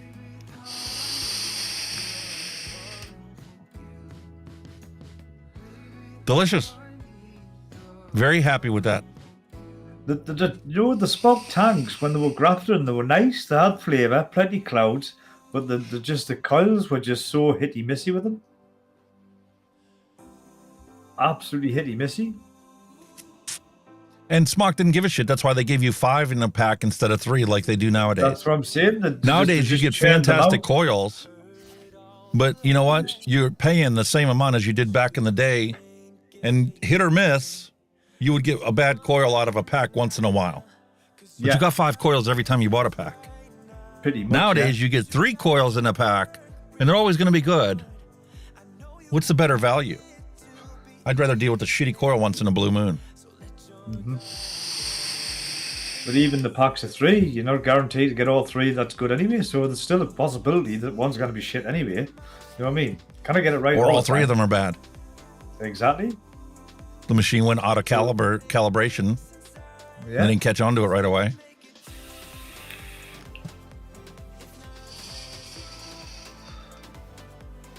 I mean, that was my thing about, like you say, them coils, you know, like when you hide, people just hide them away, and I'm thinking, you know, there's a fair old lump of steel sitting in there. Surely they can strip the cotton and the coil out and, you know, remelt the steel or the stainless, whatever it was, whatever grade it was.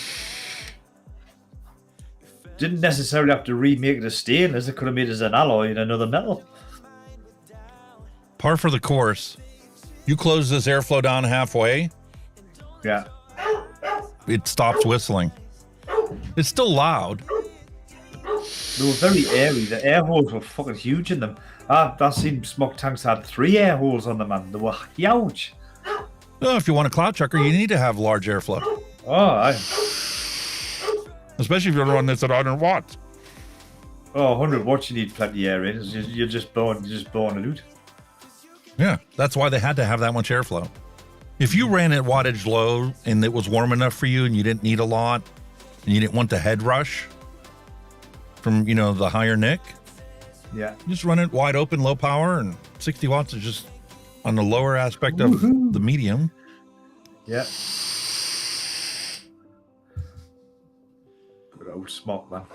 Oh, brilliant. It doesn't matter what it sounds like. As long as you're not smoking a cigarette, who cares? I know, you look at SMOK now. They bought out half the other fucking companies. I think the one with tofu and everything now, didn't they? So yep. who's laughing now? Huh? Everybody used to take the piss out of SMOK. Who's got the last laugh? Like I've said before, SMOK is the Walmart of vaping. Right. Sure, their stuff isn't the highest quality, but I guarantee you can find it cheap, especially their old stuff. And their 10th anniversary, I got so many bargains on their 10th anniversary sale that they had. $20 for a complete starter kit with tank. It's a no-brainer, isn't it? At that price, temperature control never entered my mind. Nah. $20 for a mod tank and 2 coils? Sold. How many can I buy? Yeah. It's a no-brainer, isn't it? I mean, that's the thing we can touch on. You know what I mean? Like you say, if you're into vaping, you don't have to buy the latest shiny new thing. You know, you can get some of the older models of whatever, which still perform well, and they'll cost you pennies. You know what I mean? You love that, don't you? Go ahead. I love it. This is going to camp with me this weekend. I swear to God. Really?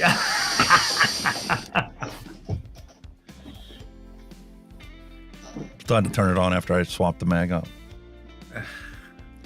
You're starting to do like the movie actor shortly. You'll be like that, you're going, drop it down, and you're going, ready to rock and roll. You'll be getting more dramatic with it as you do it. I think it's time to start watching my John Wayne movies again. Yeah. The hell I will.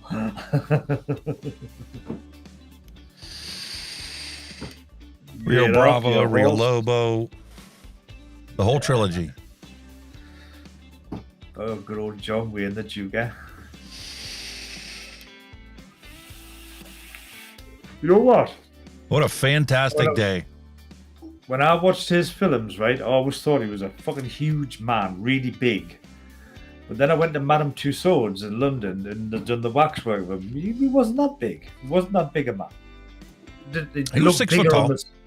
Yeah, he was a 6-footer, but the movies made him look bigger, big, thick, but he wasn't that big in real life. But the Madame Tussauds, I mean, Also depends on what part of his life you are looking at. When he got older, he got heavier. Oh, definitely. No, he was younger. It was his heydays. Was it the Alamo and all that kind of era? Alamo was in that. All that. It was that kind of era. He was like, he was still a good shape man, but I was 6. I was 6 foot then when I went down, and he was just a hair. He must be about 6'2", maybe he's a bit more. He was just a tad taller than me. But I thought he'd be bigger, because the movies made him look huge. You know what I mean?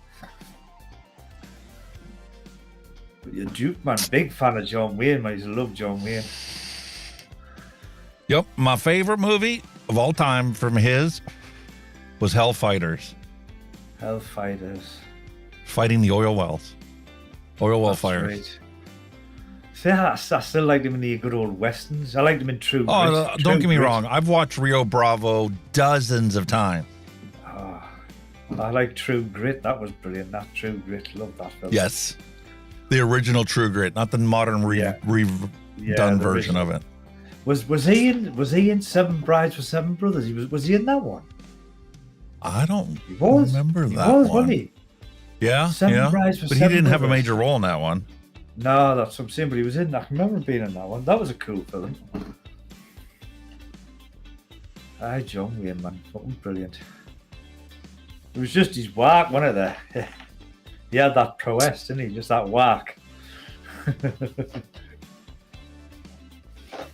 Awesome, man. John Wayne. Jeez, how long has he been got now? When did he die? Jesus. Died of cancer. That's right, yeah. Died in 1976. 76? No, 79. Just after he was Elvis. active making movies until 76. Died June 11th, 1979. Yeah. Just after Elvis. Because you notice like some of the decades, you get like a decade where loads of famous actors just die, and you're like, what the fuck's going on there? You know what I mean? Just all of them. That goes to the fact that, there's a clique in Hollywood that sticks together. Yeah. And there's generations that are skipped in that process. Unless somebody's kid gets to be famous, there's generations that are skipped. Got you. Yeah. Aye, man. Great stuff. Rio Bravo, Rio Lobo, and El Dorado. That was the trio. Yeah. All basically the same story. Yeah. Man was a fucking legend, man. Proper screen fucking legend. Well, sir, do you believe we've been at 3.5 hours almost? Is that all? Once again, cranked through and plowed through all this stuff. Hey, but they pre-made 2 of the liquids, 2 of the Flavrz recipes, and it still didn't save us any time. We're getting it's getting streamlined, isn't it? We're getting everything done now, aren't we? Yeah. We sit away and gab like 2 old ladies on a rocking chair out on the porch. We even had some of that as well, and we're still getting there. Yeah. And plenty of time with me on the soapbox. We're getting very streamlined, matey. Very streamlined. I like it. Fantastic. What the hell? What the hell? Awesome, mate, man. And we had the contest giveaway, and it went to somebody that's always here watching our streams. Yes, very much appreciated. I will be reaching out to you, Dusty. Get a hold of your address and get this box all sent off to you. Congratulations. Peace, love, and a hunky vape is my wish to all of you. Hope you guys have a fantastic week ahead. I'll be off at camp. Be putting a video out for the OXVA, Xlim Pro, and I'll catch you all next week. Yep. Again, just reiterating what Alex said there. Thank you for joining us all again, folks. Again, love having your company. Absolutely brilliant. Another brilliant show. And yes, we actually did manage to get everything he wanted to do. So we're getting there. No bugs, no hiccups this week. So things are looking good. But again, absolute pleasure doing this show. Thank you all for coming and joining us. Thank you again, Alex, for having us. And as always, guys, we'll see you same time, same place next week. And stay safe, vape safe. We'll see you all very soon. Bye now. Thanks for listening. We'll be back next week again for a fresh round.